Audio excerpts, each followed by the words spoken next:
മലയാള സാഹിത്യത്തിൻ്റെ നോവൽ സാഹിത്യത്തിൻ്റെ ചരിത്രത്തിൽ പർവ്വതാകാരം പ്രാപിച്ചു നിൽക്കുന്ന നോവലിസ്റ്റാണ് സി വി രാമൻ. പർവ്വതങ്ങൾക്കൊരു കുഴപ്പമുണ്ട്, കീഴടക്കുക ദുഷ്കരം. അതിനകത്ത് മഹാവൃക്ഷം വരെയും ജലപാതങ്ങൾ തൊട്ട് ഹിമപാതങ്ങൾ വരെയും അതിനകത്തുണ്ടാവും. ഗുഹകളുണ്ടാവും, വഴികളുണ്ടാവും, പ്രവേശിക്കാനാവാത്ത വലിയ പാറക്കെട്ടുകളുണ്ടാകും. എന്നാൽ അത് ജീവൻ്റെയും പ്രപഞ്ചത്തിൻ്റെയും ഒരു ചെറിയ പതിപ്പ് കൂടിയാണ്. അങ്ങനെ പർവ്വതത്തിന് സമാനം എന്ന് വിശേഷിപ്പിക്കാവുന്ന ഒരു നോവലിസ്റ്റ് മാത്രമേ മലയാളത്തിലുള്ളൂ, അത് സി വി രാമൻ പിള്ളയാണ്. ഒരുപക്ഷെ മലയാളത്തിൽ ഏറ്റവും കൂടുതൽ ജീവചരിത്രങ്ങൾ എഴുതപ്പെട്ടത്, പഠനഗ്രന്ഥങ്ങൾ എഴുതപ്പെട്ടത് സി വി രാമൻ പിള്ളയെക്കുറിച്ചാണ്. ഏറ്റവും കൂടുതൽ സാഹിത്യ നിരൂപണം ഉണ്ടായിട്ടുള്ള നോവലിസ്റ്റ് സി വി രാമൻ പിള്ളയാണ്. തിരുവനന്തപുരത്ത് സി വി രാമൻ പിള്ളയുടെ ഒരു പ്രതിമ 2022 സ്ഥാപിക്കുകയുണ്ടായി തിരുവനന്തപുരം പബ്ലിക്കിലേക്ക്. അത് അദ്ദേഹത്തിൻ്റെ ചരമശതാബ്ദി വർഷത്തിലാണ്. നമ്മുടെ ആദ്യത്തെ നോവലിസ്റ്റുകളിൽ ഒരാളാണ്. ഒരുപക്ഷെ ആദ്യത്തെ നോവലിസ്റ്റ് ചന്തുമേനോനാണ്, രണ്ടാമത്തെ നോവലിസ്റ്റ് 2 വർഷത്തെ വ്യത്യാസമുള്ള നോവലുകൾ. ചന്തുമേനോൻ്റെ ഒരു പ്രതിമ നമുക്ക് ഇതുവരെയും ഉണ്ടാക്കി വയ്ക്കാൻ തലശ്ശേരിക്കാർക്ക് പോലും കഴിഞ്ഞിട്ടുണ്ട്. തിരുവനന്തപുരത്ത് തന്നെ, തിരുവനന്തപുരത്തെ കേന്ദ്രമാക്കി ഈ നോവലുകൾ എഴുതിയ സി വിയുടെ ഒരു പ്രതിമ വയ്ക്കാൻ 100 വർഷം നമ്മൾ എടുത്തു. പക്ഷെ 100 വർഷം കഴിഞ്ഞിട്ടും സി വിയുടെ നോവലുകളുടെ തിളക്കം കൂടി വരുന്നതേ ഉള്ളൂ, ചന്തുമേനോൻ്റെ നോവലുകളെ പോലെ തന്നെ. എങ്കിലും മലബാർ പ്രദേശങ്ങളിൽ, വടക്കൻ കേരളത്തിലെ വായനക്കാരുടെ, സാമാന്യ വായനക്കാരുടെ സി വി അത്ര പ്രിയപ്പെട്ട എഴുത്തുകാരനല്ല. പണ്ഡിത വായനക്കാർക്കും അധ്യാപകർക്കും വിദ്യാർത്ഥികൾക്കും ഇടയിൽ സി വി രാമൻ പിള്ള വളരെ പരിചിതനാണ്. പക്ഷെ സാമാന്യ വായനക്കാർക്ക് അത്ര എളുപ്പമല്ല. അത് വലിയൊരു ബുദ്ധിമുട്ടാണ്. കാരണം സി വിയുടെ ശൈലി, അതിൻ്റെ ചരിത്ര പശ്ചാത്തലം, പ്രത്യേകിച്ച് തിരുവിതാംകൂറിൻ്റെ ചരിത്രം ആണ് അതിലെ പ്രമേയമുള്ളത്. അതുണ്ടാക്കുന്ന ബുദ്ധിമുട്ടുകൾ, അതിലെ പഴയ ഭാഷാശൈലി, സംസ്കൃതബദ്ധമായ ആഖ്യാന രീതി, ഇതെല്ലാം വലിയ പ്രശ്നങ്ങൾ വായനക്കാർക്ക് ഉണ്ടാക്കാറുണ്ട്. എങ്കിലും സി വിയെ വായിക്കാതിരിക്കാൻ നമുക്ക് നിവർത്തിയില്ല. സി വി ഇല്ലാത്ത മലയാള സാഹിത്യത്തിന് ഒരിക്കലും മുന്നോട്ട് പോവുക സാധ്യമല്ല. ഇപ്പോഴും മലയാളത്തിലെ ഏറ്റവും വലിയ നോവലിസ്റ്റുകൾ, മലയാള നോവലിന് 135 കൊല്ലത്തെ പഴക്കമുണ്ടെങ്കിലും നമ്മുടെ ഏറ്റവും വലിയ നോവലിസ്റ്റുകൾ ആദ്യത്തെ 2 നോവലിസ്റ്റുകളാണ്, ചന്തുമേനോനും സി വി രാമൻ പിള്ളയും. അവരോളം തലപ്പൊക്കമുള്ള മറ്റൊരു നോവലിസ്റ്റും പിന്നീട് നമുക്ക് ഉണ്ടായിട്ടേ ഇല്ല. ഒരു ലോകത്തെ നോവൽ സാഹിത്യം മുഴുവൻ നോക്കുമ്പോൾ നമുക്കറിയാം, ആദ്യകാല നോവലിസ്റ്റുകളാണ് ഏറ്റവും വലിയ നോവലിസ്റ്റുകളായി ഇപ്പോഴും നിലകൊള്ളുന്നത്. സി വിയുടെ നോവലുകളിലേക്ക് കടക്കുന്നതിന് മുമ്പ് അവയുടെ ചരിത്ര പശ്ചാത്തലം ഒരല്പം അറിഞ്ഞേ പറ്റും. ആ ചരിത്രം തിരുവിതാംകൂറിൻ്റെ മാത്രമല്ല, വിശേഷിച്ച് മലബാറിൻ്റെ ചരിത്രം. മലബാറിൻ്റെ ചരിത്രത്തിലെ പശ്ചാത്തലത്തിൽ മാത്രമാണ് സി വിയുടെ ഈ 2 പ്രധാന നോവലുകൾ ഉണ്ടായിരുന്നത്. സി വി രാമനുള്ള 4 നോവലുകളാണ്. അത് 3 നോവലുകളും തിരുവിതാംകൂറിൻ്റെ ചരിത്രം ആധാരമാക്കിയുള്ള നോവലുകളാണ്. ആദ്യത്തെ 1891 പ്രസിദ്ധീകരിച്ച മലയാളത്തിലെ 2ാമത്തെ നോവൽ കൂടിയായ മാർത്താണ്ഡവർമ്മ. അത് കഴിഞ്ഞ് 20 കൊല്ലം അദ്ദേഹം ഒന്നും എഴുതി, നോവലേ എഴുതി. 20 കൊല്ലത്തിന് ശേഷം 1913 ധർമ്മരാജ എന്ന 2ാമത്തെ നോവൽ പ്രസിദ്ധീകരിച്ചു. അത് കഴിഞ്ഞ് 1918 രാമരാജ ബഹദൂറിൻ്റെ 1ാം ഭാഗവും 1919 2ാം ഭാഗവും പ്രസിദ്ധീകരിച്ചു. 3 കൊല്ലം കഴിഞ്ഞാൽ 1922 അദ്ദേഹം അന്തരിക്കുകയും ചെയ്തു. ഇതിനിടയ്ക്ക് അദ്ദേഹം ഒരു സാമൂഹ്യ നോവൽ, പ്രേമാമൃതം എന്ന് പറഞ്ഞ ഒരു നോവൽ എഴുതി. ആ നോവൽ അത് ഇത്രയധികം ശ്രദ്ധിക്കപ്പെട്ടിട്ടുള്ള, പൊതുവെ അതിന് പഠിക്കപ്പെടുന്ന നോവലൊന്നുമല്ല. അതിന് പുതിയ പതിപ്പുകളൊക്കെ വന്നിട്ടുണ്ടെന്നോ. ഇതിനിടയ്ക്ക് പ്രഹസനങ്ങൾ എന്ന് പറഞ്ഞ ഫാൾസ് എന്ന് പറയുന്ന നാടകങ്ങൾ, മലയാളത്തിലെ ആദ്യകാല നാടകകൃത്തുക്കൾ, പക്ഷെ ആദ്യ നാടകങ്ങൾ തന്നെ സി വി എഴുതിയതാണെന്ന് പറയാം, പ്രഹസനങ്ങൾ എഴുതിയിട്ട്. ഈ 3 നോവലുകളിൽ മാർത്താണ്ഡവർമ്മ പൊതുവെ എല്ലാവർക്കും പരിചിതമാണ്. ആദ്യ നോവലാണ്. അത് സ്കൂൾ ക്ലാസ്സുകളിൽ നോൺ ഡീറ്റെയിൽ ആയിട്ടൊന്ന് പഠിക്കാൻ വെച്ചിരുന്നു. മാർത്താണ്ഡവർമ്മ കുറച്ചുകൂടി എളുപ്പത്തിൽ വായിക്കാം. മാർത്താണ്ഡവർമ്മയുടെ കഥയും ആളുകൾക്കെല്ലാം അറിയാം. എന്നാൽ ധർമ്മരാജ്യത്തെത്തുമ്പോഴേക്കും അത് പ്രവേശനം സാധ്യമല്ലാത്ത ദുർഗമന്ദിരം പോലെ ആ നോവൽ കുറച്ചുകൂടി എളുപ്പമാണ് സാമാന്യ വായനക്കാർക്ക് രാമരാജ ബഹദൂറിലെത്താൻ. ഇത് മനസ്സിലാക്കണമെങ്കിൽ ആധുനിക തിരുവിതാംകൂറിനെ കുറിച്ചും തിരുവിതാംകൂറിൻ്റെ പൂർവ്വരൂപമായ വേണാട് എന്ന ചെറിയ നാട്ടുരാജ്യത്തെക്കുറിച്ചും ആദ്യം മനസ്സിലാക്കുക. അത് കഴിഞ്ഞിട്ട് കൊച്ചി, കോഴിക്കോട് എന്നീ രാജ്യങ്ങളെക്കുറിച്ചും മനസ്സിലാക്കുക. ഇന്നത്തെ കന്യാകുമാരി ജില്ലയിലെ, അതായത് തമിഴ്നാട്ടിൽ പെട്ടുപോയി 1956 വരെ കേരളത്തിൻ്റെ ഭാഗമായിരുന്നു കന്യാകുമാരി ജില്ല. ആ കന്യാകുമാരി ജില്ലയിലെ ആലുവാമൊഴി എന്നൊരു ചുരമുണ്ട്. തമിഴിൽ ആരൽവായ്മൊഴി എന്ന് പറയുന്ന ചുരം. ആലുവാമൊഴി മുതൽ തിരുവനന്തപുരം ജില്ലയുടെ വടക്കേയറ്റത്ത് വർക്കലയ്ക്കടുത്തുള്ള ഇടവായമായ സ്ഥലം വരെ മാത്രം നീളമുള്ള ഒരു കൊച്ചു നാട്ടുരാജ്യമായിരുന്നു വേണാട് മാർത്താണ്ഡവർമ്മയ്ക്ക് മുമ്പ്. ഈ നാട്ടുരാജ്യത്തിനകത്ത് തന്നെ കൊച്ചു കൊച്ചു ചെറുനാടുകളാണ്. അത് ഈ രാജകുടുംബത്തിന്റെ ശാഖകൾ ഭരിക്കുന്ന ചെറിയ ചെറിയ പ്രദേശം. അതിന് പുറമെ കായംകുളം ഒരു രാജ്യമാണ്, കൊല്ലം ഒരു രാജ്യമാണ്, ചങ്ങനാശ്ശേരി തിരുവല്ല മുതലുള്ള പ്രദേശങ്ങൾ ഉൾപ്പെടുന്ന കോട്ടയം വരെയുള്ള പ്രദേശങ്ങൾ ഉൾപ്പെടുന്ന തെക്കുമ്പൂർ, അത് കഴിഞ്ഞ് ഉള്ള വടക്കുമ്പൂർ, കൊച്ചി രാജ്യം, കോഴിക്കോട്, പാലക്കാട്, വടക്കേറ്റം കോലത്തുനാട്, ഇങ്ങനെ ചെറുകിട രാജ്യങ്ങളുടെയും ജന്മിമാരുടെയും ഭരണവ്യവസ്ഥ നിലനിന്നിരുന്നൊരു കാലമാണ്. അങ്ങനെ 17-ാം നൂറ്റാണ്ട് അവസാനിച്ചു. 18-ാം നൂറ്റാണ്ടിൻ്റെ തുടക്കത്തോടുകൂടി തിരുവിതാംകൂറിലെ ഈ വേണാട് എന്ന് പറഞ്ഞ രാജ്യത്ത് ഒരു അവകാശ തർക്കം രൂപപ്പെടുന്നു. തിരുവിതാംകൂറിലെ കേരളത്തിലെ രാജാക്കന്മാരുടെ ദായക്രമം ലോകത്ത് മറ്റ് രാജകുടുംബങ്ങളിൽ നിന്ന് വ്യത്യസ്തമായി മരുമഹത്തായമാണെന്ന് നമുക്ക് എല്ലാവർക്കും അറിയാം. രാജാവിന് ശേഷം രാജാവിൻ്റെ സഹോദരീ പുത്രൻ രാജാവാവുക, അനന്തരം മരുമഹത്തായ. അങ്ങനെ തിരുവിതാംകൂറിൻ്റെ പഴയ രൂപമായ വേണാടിൻ്റെ ഭരണം നടത്തിക്കൊണ്ടിരുന്ന രാമവർമ്മ എന്ന രാജാവ് മരണാസനായി. അദ്ദേഹത്തിൻ്റെ യുവരാജാവാണ് അനീഴം തിരുനാൾ മാർത്താണ്ഡ വർമ്മ. തിരുവിതാംകൂറിലെ ക്രമം അനുസരിച്ച് രാജാക്കന്മാരുടെ പേരുകൾ ആളുകൾ പ്രജകൾ പറയുന്നത് ഒഴിവാക്കുന്നതിന് വേണ്ടി ആചാരപ്രകാരം അവരുടെ നാൾ ചേർത്താണ് പറയുക. അതുകൊണ്ടാണ് ചിത്തിര തിരുനാൾ, ശ്രീമൂലം തിരുനാൾ, സ്വാതി തിരുനാൾ എന്നൊക്കെ പറഞ്ഞ് ചോദ്യമാണ് സംസ്കൃതത്തിൽ പറയുമ്പോൾ സ്വാതി. അപ്പോൾ അനിഴം തിരുനാൾ മാർത്താണ്ഡവർമ്മ. എന്നാൽ മാർത്താണ്ഡവർമ്മയെ മാത്രം ആരും നാൾ ചേർത്ത് പറയാറില്ല, മാർത്താണ്ഡവർമ്മ എന്നാണ് പറയുന്നത്. യുവരാജാവായ മാർത്താണ്ഡവർമ്മ സ്വാഭാവികമായും അടുത്ത രാജാവാണ്. എന്നാൽ അന്നത്തെ രാജവ്യവസ്ഥ അനുസരിച്ച് ഏകീകൃതമായ പട്ടാളം ഭരണവ്യവസ്ഥയൊന്നാണ്. നാട്ടിലെ നാടുവാഴികളായ ഭൂപ്രഭുക്കന്മാരാണ് രാജാവിനെ സഹായിക്കുന്നത്. യുദ്ധം പോലുള്ള ആവശ്യം വരുമ്പോൾ ഓരോ ജന്മിയും അവരുടെ കീഴിലുള്ള ഒരു പട്ടാളത്തിനെ അയച്ചു കൊടുക്കും. അങ്ങനെ പല ജന്മിമാരുടെ പട്ടാളത്തെ സഞ്ചയിച്ച് ശത്രുക്കളെ നേരിടാറുണ്ട്. വേണാടിന് ശത്രുക്കൾ രണ്ട് വശത്തുനിന്ന്. ഒന്ന് തമിഴ്നാട്ടിൽ നിന്നുള്ള ശത്രുക്കൾ. തമിഴ്നാട്ടിൽ നിന്ന് മധുരയിലെ നായ്ക്കന്മാർ, അതായത് മധുരയിലെ നായക് രാജവംശം നിരന്തരമായി ആക്രമണം നടത്തുകയും കന്യാകുമാരി ജില്ലയിൽപ്പെട്ട നാഞ്ചിനാട് എന്ന് പറഞ്ഞ കാർഷിക പ്രധാനമായ പ്രദേശത്ത് ചുരുണ്ടിരിക്കുകയും ചെയ്തു. അങ്ങനെ ആ വശത്തു നിന്നുള്ള സമ്മർദ്ദം ഒരു വശത്ത്. മറുവശത്ത് വടക്കൻ വൃത്തിയായ കൊല്ലം, കായംകുളം പ്രദേശങ്ങളിൽ നിന്നുള്ള രാജാക്കന്മാരുടെ ഉപദ്രവം.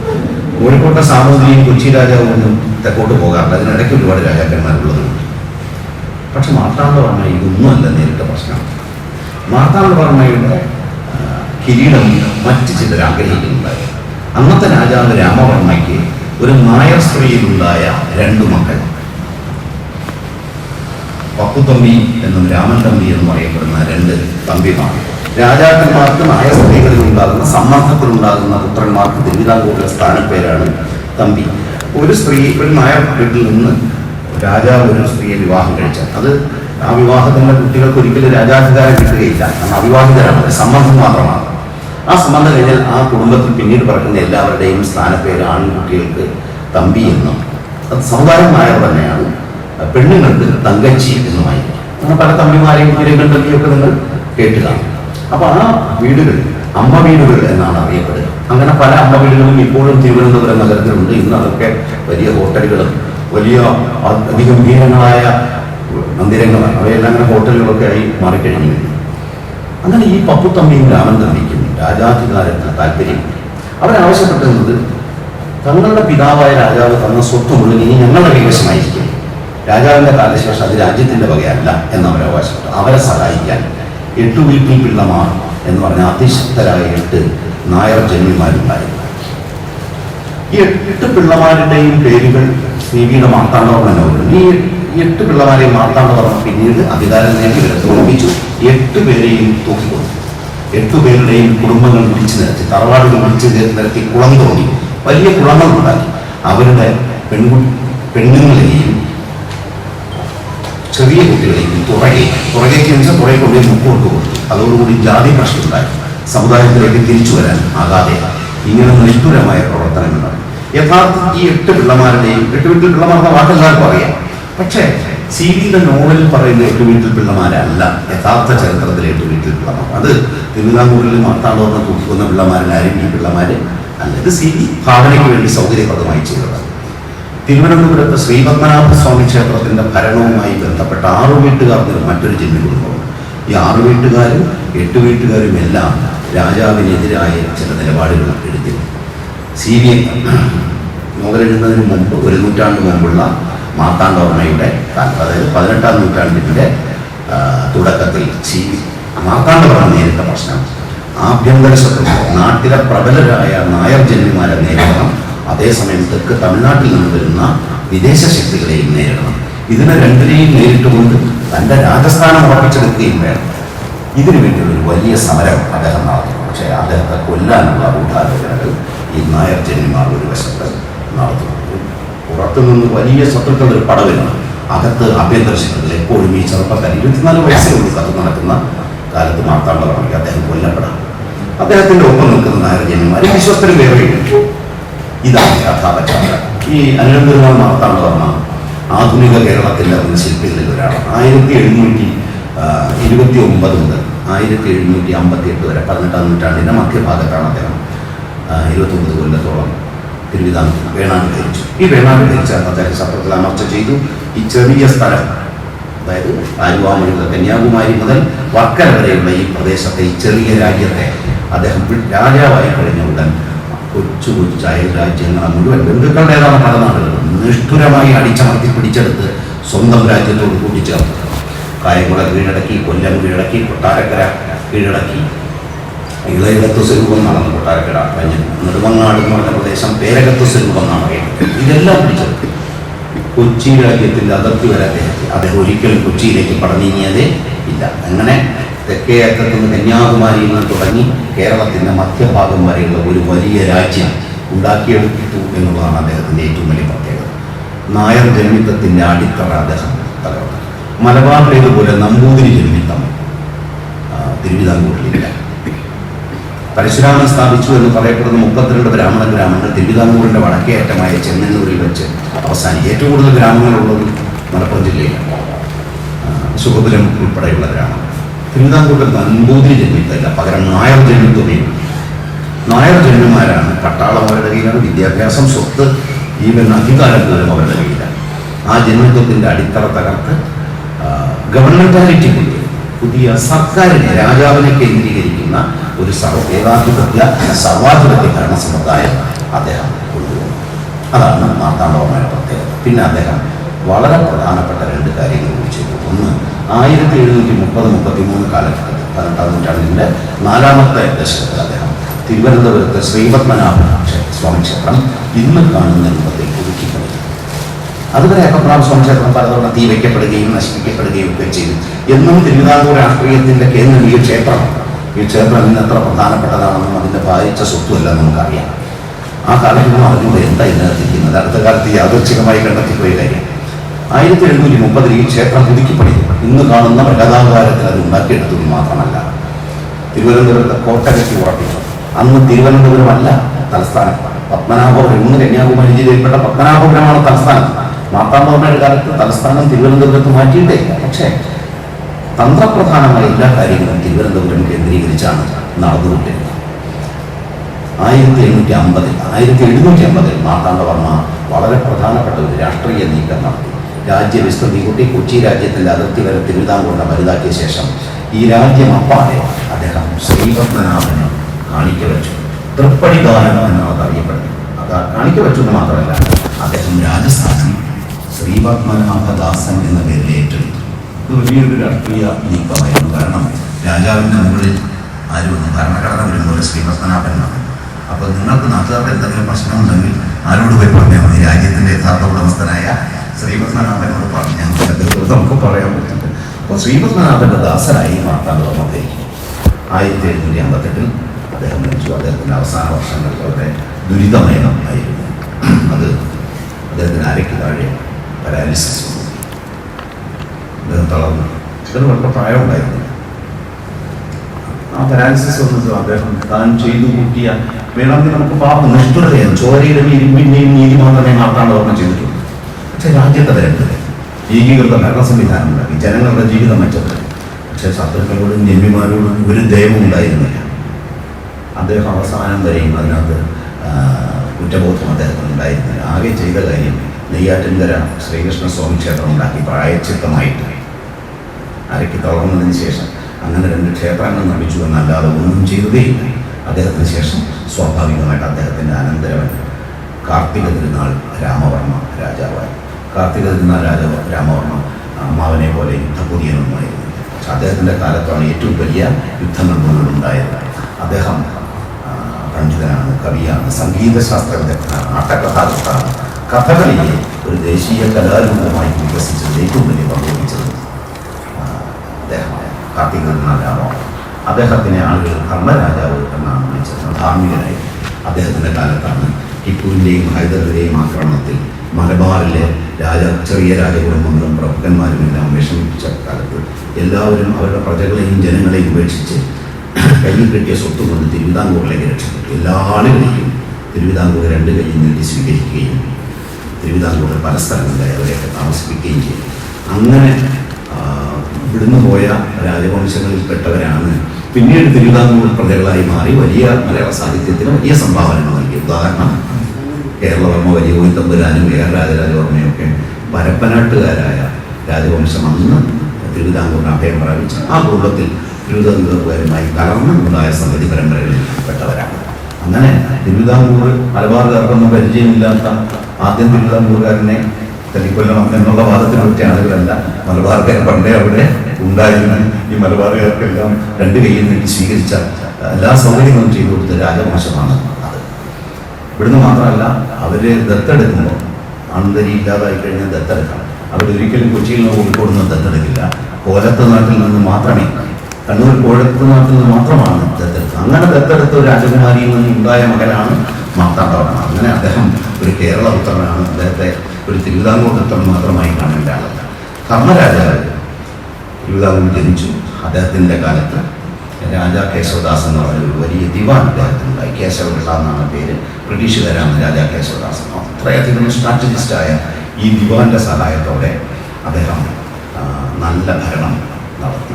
അദ്ദേഹത്തിൻ്റെ കാലത്ത് യുദ്ധഭീഷണികളുണ്ടായി. ആ കാലത്തെ കഥകളാണ് ധർമ്മരാജ എന്ന 2ാമത്തെ നോവൽ പറയുന്നത്. ആദ്യത്തെ നോവലായ മാർത്താണ്ഡവർമ്മ പറയുന്നത് 1728-29 വർഷങ്ങളിൽ തിരുവിതാംകൂറിൽ മാർത്താണ്ഡവർമ്മ നടത്തിയ ആഭ്യന്തര യുദ്ധങ്ങളുടെ കഥയാണ്. അദ്ദേഹം രാജാവായതിനു ശേഷം ഒരു കഥയില്ല. രാജാവാകുന്നതിന് തൊട്ടു മുമ്പ്, രാജാവായതുവരെയുള്ള കഥ മാത്രമേ മാർത്താണ്ഡവർമ്മയുള്ളൂ. അങ്ങനെ ധർമ്മരാജാവിൻ്റെ കാലത്ത് തിരുവിതാംകൂർ കേരളത്തിലെ ഏറ്റവും ശക്തമായ രാജസ്ഥാനമായി എന്ന് മാത്രമല്ല, കൊച്ചിയും തിരുവിതാംകൂറും, കൊച്ചിയും കോഴിക്കോടും തിരുവിതാംകൂറിൻ്റെ മേൽക്കോയ്മ അംഗീകരിച്ചു. ഈ മേൽക്കോയ്മ അംഗീകരിച്ചതിന് കാരണം ഈ ഇന്ത്യയിലെ ഏത് രാജവംശത്തിനും വ്യത്യസ്തമായി കോഴിക്കോട്ടെ സാമൂതിരിമാരുടെ പ്രത്യേകത. സാമൂതിരിമാർ ഒരു വിദേശ ശക്തിക്ക്, സാമ്രാജ്യ ശക്തിക്ക് ഒരിക്കലും കീഴ്പ്പെടാതെ നിരന്തരമായി സാമ്രാജ്യ ശക്തികളോട് യുദ്ധം ചെയ്ത്, അത് കർണാടകത്തിൽ നിന്ന് വന്ന ഹൈദറിനോടും ടിപ്പുവിനോടുമായാലും പോർച്ചുഗീസുകാരോടായാലും ഇംഗ്ലീഷുകാരോടായാലും നിരന്തരമായ വിദേശീയ ശക്തികൾക്കെതിരെ യുദ്ധം ചെയ്ത് സ്വയം തകർന്നുപോയ ഒരു അഭിമാനകരമായ പാരമ്പര്യമുള്ള രാജവംശമാണ് സാമൂതിരിമാർ. ആ സാമൂതിരിമാർ ഹൈദറിന്റെ ആക്രമണകാലത്ത് കൊട്ടാരം ചുറ്റി ചെയ്ത സാമൂതിരിമാരുടെ ചരിത്രം വരെയുണ്ട്. ഈ സാമൂതിരിക്ക് ആഭ്യന്തര നിരന്തര യുദ്ധമാണ്. കൊച്ചി ആക്രമിക്കുകയായിരുന്നു സാമൂതിരിയുടെ നിരന്തരമായ പരിപാടി. പിന്നെ വെട്ടത്തുനാട്ടിൽ ആക്രമിച്ചെന്ന ചരിത്രം ഈ തിരുവു പ്രദേശത്തുകാർക്ക് ഞാൻ പറയേണ്ടത് ഇല്ല. മാമാങ്കം അതിന്റെ നിത്യസ്മാരകം ആണ്. സാമൂതിരി കൊച്ചി ആക്രമിക്കുക. കൊച്ചി താരതമ്യേന ശക്തമല്ലാത്ത രാജ്യമാണ്. കൊച്ചി ഈ യുദ്ധങ്ങളിൽ നിന്ന് നിരന്തരമായി കഷ്ടപ്പെടുന്ന കാലത്ത് അവസാനം സാമൂതിരി കൊച്ചി രാജാവിൻ്റെ കയ്യിലുള്ള വള്ളുവനാടൻ പ്രദേശങ്ങൾ പിടിച്ചെടുത്തു.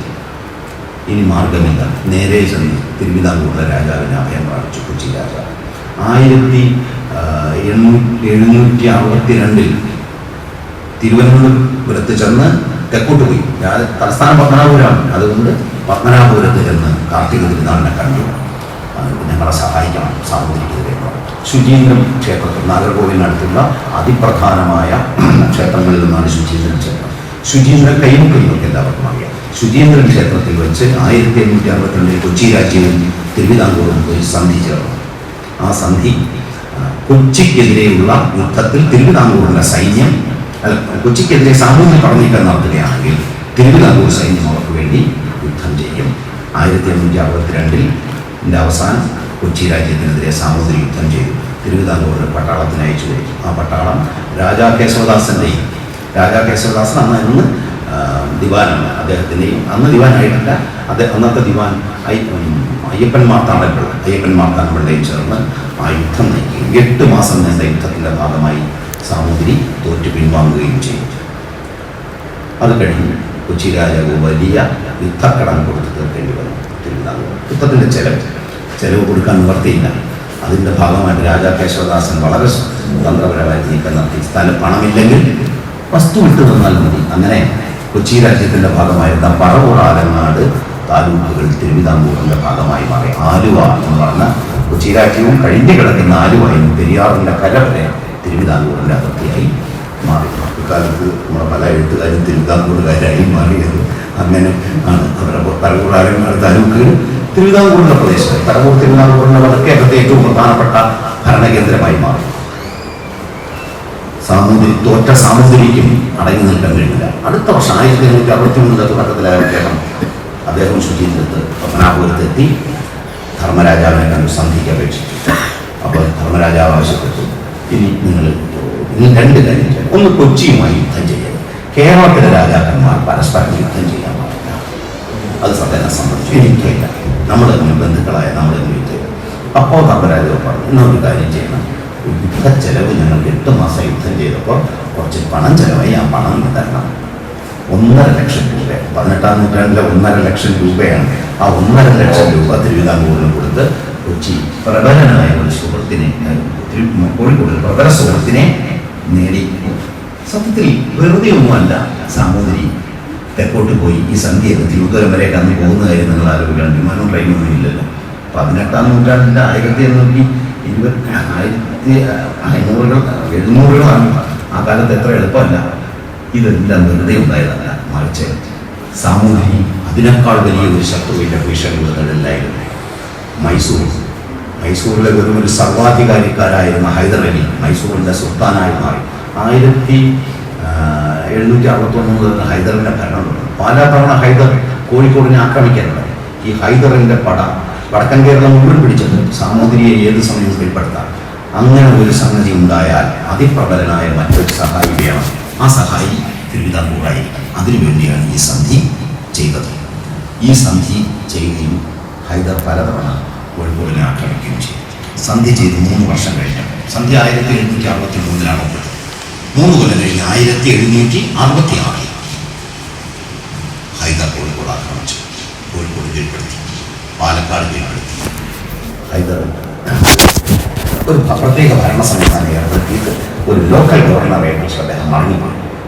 അദ്ദേഹം പോയി കഴിഞ്ഞപ്പോൾ വീണ്ടും ഇവിടുത്തെ പ്രമുഖന്മാരും ജഡ്ജിമാരും എല്ലാം ചേർന്ന് ചെറിയ കലാപങ്ങളൊക്കെ നടത്തി. പക്ഷേ 10 കൊല്ലത്തിന് ശേഷം ഹൈദർ വീണ്ടും തിരിച്ചു വരികയും പരിപൂർണമായിട്ടും സാമൂതിരി വാഴ്ചയുടെ അടിത്തറ കൊണ്ടുകയും ചെയ്തു. എന്നിട്ടും അദ്ദേഹം തിരിച്ചു പോയി. ഇവിടെ ഒരു സ്ഥിര ഭരണമല്ല, മൈസൂറിലേക്ക് തിരിച്ചു പോയി. 1781 ആയപ്പോഴേക്കും ഹൈദർ മരിച്ചു. 82 അദ്ദേഹം മരിച്ചു. അച്ഛൻ്റെ കാലത്ത് തന്നെ ഈ യുദ്ധങ്ങൾ പലതും നയിച്ചത് അദ്ദേഹത്തിൻ്റെ അതിവിശ്രുതനായ മകൻ ടിപ്പു സുൽത്താനായിരുന്നു. ഇന്ത്യ ചരിത്രം പരിശോധിക്കുമ്പോൾ ടിപ്പു സുൽത്താൻ നമ്മുടെ മഹാന്മാരായ ഭരണാധികാരികളിലും ബ്രിട്ടീഷ് സാമ്രാജ്യത്വത്തിനെ എതിർത്ത് രക്തസാക്ഷിയായാണ്. കേരളത്തിൻ്റെ ചരിത്രം പരിശോധിക്കുമ്പോൾ നമുക്ക് പലപ്പോഴും ആ അർത്ഥത്തിൽ പറയാൻ പറ്റില്ല. നമുക്ക് സ്വാതന്ത്ര്യ രാജ്യങ്ങളെ ആക്രമിച്ച വലിയ പ്രശ്നങ്ങൾ നല്ല ഭരണ സംവിധാനമൊക്കെ കൊണ്ടുവന്ന ആളാണ്. പക്ഷേ നമ്മെ സംബന്ധിച്ചൊരു ദേശീയ ശത്രു കൂടി ആയിരുന്നു. അത് അന്നത്തെ കാലഘട്ടത്തിൻ്റെ ഇന്ത്യൻ ദേശീയതയൊന്നും ഇല്ലല്ലോ ഇന്നത്തെ പോലെ. ടിപ്പു അതിൻ്റെ ആക്രമണങ്ങൾ തുടർച്ചയായി നടന്നു. ടിപ്പുവിൻ്റെ ആക്രമണങ്ങൾ വെറുതെ ആയിരുന്നില്ല. പിതാവിൻ്റെ എത്രയോ ശക്തമാനായ ടിപ്പു അതിഭയാനകമായൊരു ആക്രമണമാണ് മലബാറിനെതിരെയും അത് കഴിഞ്ഞ് കൊച്ചിക്കെതിരെയും നടന്നു. 1889 ടിപ്പുവിൻ്റെ സേന കൊച്ചി കീഴ്പ്പെടുത്തി. 1880 കൊച്ചി കീഴ്പ്പെടുത്തി തിരുവിതാംകൂറിലേക്ക് അവരുടെ പട നീങ്ങുന്നു. 1889 ഡിസംബർ 16 ഈ പറവൂർ, കൊടുങ്ങല്ലൂർ ഈ പ്രദേശങ്ങളെല്ലാം ചേർത്ത് നെടുങ്കോട്ട എന്നൊരു വലിയ കോട്ട രാജാ കേശവദാസൻ കെട്ടിയിരുന്നു. കോട്ടപ്പുറം എല്ലാം ചേർന്ന് ഈ കോട്ട ഭേദിക്കാൻ ഹൈദർക്ക് പറ്റിയില്ല. അങ്ങനെയാണ് അദ്ദേഹം തിരുവിതാംകൂറിനെ ആക്രമിക്കാതെ പോയത്. പക്ഷെ ടിപ്പു 1889 ആക്രമണം നടത്തി. തൃശ്ശൂർ എത്തിയ അദ്ദേഹം ഡിസംബർ 26 അദ്ദേഹം നെടുങ്കോട്ട അതിലേക്ക് നീങ്ങാൻ തുടങ്ങി. 1889 ഡിസംബർ 29 അദ്ദേഹം തൃശ്ശൂർ കീഴ്പ്പെടുത്തി. കീഴ്പ്പെടുത്തുക മാത്രമല്ല, വടക്കൻ പ്രദേശങ്ങൾ മുഴുവൻ ഭരിക്കുന്ന ഒരു പുതിയ ജില്ലയാക്കി തൃശ്ശൂരിനെ മാറ്റി. അത് കഴിഞ്ഞ് അദ്ദേഹം തെക്കോട്ട് നീങ്ങി നെടുങ്കോട്ടൊക്കെ എത്തിച്ചു. 1890 ഏപ്രിൽ 15 നെടുങ്കോട്ടൊക്കെ എത്തിച്ച് അദ്ദേഹം ആലുവയിലേക്ക് നീങ്ങി. കൊടുങ്ങല്ലൂരിലേക്ക് പോയി. അവിടെ നിന്ന് ആലുവയിലെത്തി പെരിയാറിന്റെ തീരത്ത് അദ്ദേഹം പടയടിച്ചു. പടപ്പാളയങ്ങളൊഴുകി പെരിയാർ കടക്കുക, തിരുവിതാംകൂർ കീഴ്പ്പെടുത്തുക. തിരുവിതാംകൂർ സ്വാഭാവികമായും ടിപ്പുവിനെ നേരിടാനുള്ള അത്രയും വലിയ കരുത്തൊന്നും തിരുവിതാംകൂറിനുണ്ടായിരുന്നില്ല. തിരുവിതാംകൂറിനെ സഹായിക്കണമെങ്കിൽ തമിഴ്നാട്ടിൽ നിന്നുള്ള ഏതെങ്കിലും രാജ്യം സഹായിക്കണം, അല്ലെങ്കിൽ ബ്രിട്ടീഷുകാർ സഹായിക്കണം. കൊച്ചിയിൽ ഡച്ചുകാരുണ്ടായിരുന്നു. പക്ഷെ ആ ഡച്ചുകാരെയൊക്കെ നേരത്തെ തന്നെ മാർത്താണ്ഡവർമ്മ തോൽപ്പിച്ച് വിധം നാശമാക്കിയത്. ഹൈദറിന്റെ കാലത്ത് ഹൈദറിന് തിരുവിതാംകൂറിനെ ആക്രമിക്കണമെന്നുണ്ടായിരുന്നെങ്കിലും തങ്ങളുടെ മേഖലയിലൂടെ ഒരിക്കലും പട്ടാളത്തെ വിടാൻ സമ്മതിക്കില്ല എന്ന് ഡച്ചുകാർ പറഞ്ഞതുകൊണ്ട് കൂടിയാണ് അവരന്ന് തിരുവിതാംകൂറിലേക്ക് നീങ്ങാത്തത്. അങ്ങനെ ഏപ്രിൽ 15 ടിപ്പു പെരിയാറ്റിന്റെ തീരത്തിരുന്ന് പെരിയാർ കടന്ന് തിരുവിതാംകൂറിനെ കീഴ്പ്പെടുത്തി. തിരുവിതാംകൂർ ഭയാശങ്കരായി. തിരുവിതാംകൂർ വലിയ പടനീക്കം നടത്തി. സേനകൾ വടക്കോട്ട് തിരുവനന്തപുരത്ത് നിന്ന് വടക്കോട്ട് നീങ്ങാൻ തുടങ്ങി. അപ്പോഴും തലസ്ഥാനം തിരുവനന്തപുരമല്ല, വടക്കോട്ട് പട്ടാളം നീങ്ങി വരുന്നു. എന്തും സംഭവിക്കാം. ആ സമയത്ത് കേരളത്തിൻ്റെ ഏപ്രിൽ മെയ് മാസം നിങ്ങൾക്കറിയാം, കാലവർഷം വരുന്നു. ഇടവപ്പാതി വരികയാണ്. ആ വർഷത്തെ ഇടവപ്പാതി നേരത്തെ വന്നു. ഏപ്രിൽ മാസത്തിൽ മെയ് മാസത്തിലുമായിട്ട് കേരളം മുഴുവൻ നിൽക്കുന്ന പെരുമഴ പെയ്യാൻ തുടങ്ങി. പെരിയാർ കരകവിഞ്ഞു. വെള്ളപ്പൊക്കം മലയാളി സഹായിക്കാൻ കൂടിയാണ് വരുന്നതെന്ന് മനസ്സിലായി. ആ പെരുവെള്ളപ്പാച്ചിന് ഒരിക്കലും പെരിയാർ കടന്നു പോകാം. ഇന്നത്തെ പോലെ പാലം ഒന്നുമുള്ള കാലമല്ല. മാർത്താണ്ഡവർമ്മ പാലമൊക്കെ പിന്നീട് 20-ാം നൂറ്റാണ്ടിലാണ് വന്നത്. ആ സൈന്യം തിരിച്ചുപോയി. തിരിച്ചു പോകുന്നതിന് ഒരു കാരണമാണ്, തിരുവിതാംകൂർ അപ്പോഴേക്കും ഇംഗ്ലീഷുകാരുടെ സഹായം അഭ്യർത്ഥിച്ചു. ഇംഗ്ലീഷുകാരുടെ ഇന്നത്തെ തന്ത്രമാണ്. ഇംഗ്ലീഷുകാർ പട്ടാളത്തിന് തിരുവിതാംകൂറിലേക്കും ആലുവയിലേക്കും നയിച്ചില്ല. പകരം അവർ ശ്രീരംഗപട്ടണത്തേക്ക് പോയി. ശ്രീരംഗപട്ടണത്തിൽ ടിപ്പു ഇല്ല. ടിപ്പുവിന് തലസ്ഥാനമാണ് ശ്രീരംഗപട്ടണം. മൈസൂറിനെതിരെ വലിയ പടനീക്കം നടത്തി ഇംഗ്ലീഷുകാർ. ടിപ്പുവിന് തിരിച്ചു പോയവരില്ല. ഈ പെരുവെള്ളം പാച്ചിലും കാലവർഷത്തിൻ്റെ കെടുതിയും കൊണ്ട് ടിപ്പു പാലക്കാട് ചെന്ന് തൃശ്ശൂരിലേക്ക് പോയി. തൃശ്ശൂരിൽ നിന്ന് പാലക്കാട് വഴി കോയമ്പത്തൂർ വഴി മൈസൂരിലേക്ക് പോകുന്നു. 1890 ടിപ്പു ഇംഗ്ലീഷുകാരെ നേരിട്ടു. പിന്നീട് ചരിത്രം നിങ്ങൾക്കറിയാം. ആ യുദ്ധത്തിൽ അദ്ദേഹം പരാജയപ്പെടുന്നു. 1892 മാർച്ചിലും ഏപ്രിലുമായി മെയിലുമായി 2 സന്ധികൾ ഒപ്പിട്ട് അദ്ദേഹം പരാജയപ്പെട്ടു. അദ്ദേഹം തുടർന്ന് രക്തസാക്ഷിയാവുകയും ചുറ്റും ബ്രിട്ടീഷുകാർ അദ്ദേഹത്തെ വധിച്ചു. അദ്ദേഹം ആ സന്ധി പ്രകാരം മലബാർ മുഴുവൻ ഇംഗ്ലീഷ് സാമ്രാജ്യത്തിൽ വിട്ടു. കേരളത്തിലെ രാജാക്കന്മാർ ഒരു ടിപ്പു സുൽത്താനും ഹൈദറും എല്ലാം ചേർന്ന് ഉണ്ടാക്കിയത് മലബാറിന് മുഴുവൻ ബ്രിട്ടീഷുകാർക്ക് സ്വന്തം വകയാക്കി കൊടുത്തു. ഈ രാജാക്കന്മാരുടെ പരസ്പര മത്സരം, അവരെത്ര വലിയ വ്യാക്രങ്ങളായാലും ദീനദയാളന്മാരായാലും മാമാങ്കക്കാരായാലും സംഭവിച്ചത് അവരുടെ പടലപ്പിണക്കങ്ങളും യുദ്ധക്കുതികളും അവസാനം മലബാർ എന്ന് പറഞ്ഞ പ്രദേശത്തെ പരിപൂർണമായും ബ്രിട്ടീഷ് സാമ്രാജ്യത്വത്തിൻ്റെ ഒരു ജില്ല മാത്രമാക്കി ചുരുക്കും. 1892 ശ്രീരംഗപട്ടണം ഉടമ്പടിയോടുകൂടി കേരളത്തിൻ്റെ ചരിത്രം മറ്റൊന്നായി മാറി.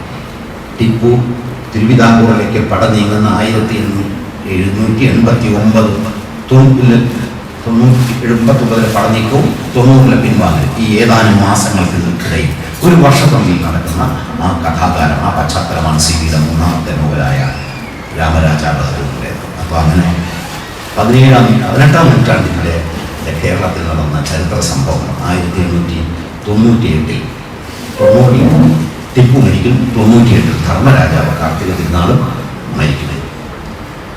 അദ്ദേഹം മരിക്കുന്ന ആ സമയത്ത് തലസ്ഥാനം തിരുവനന്തപുരമായി മാറുന്നു.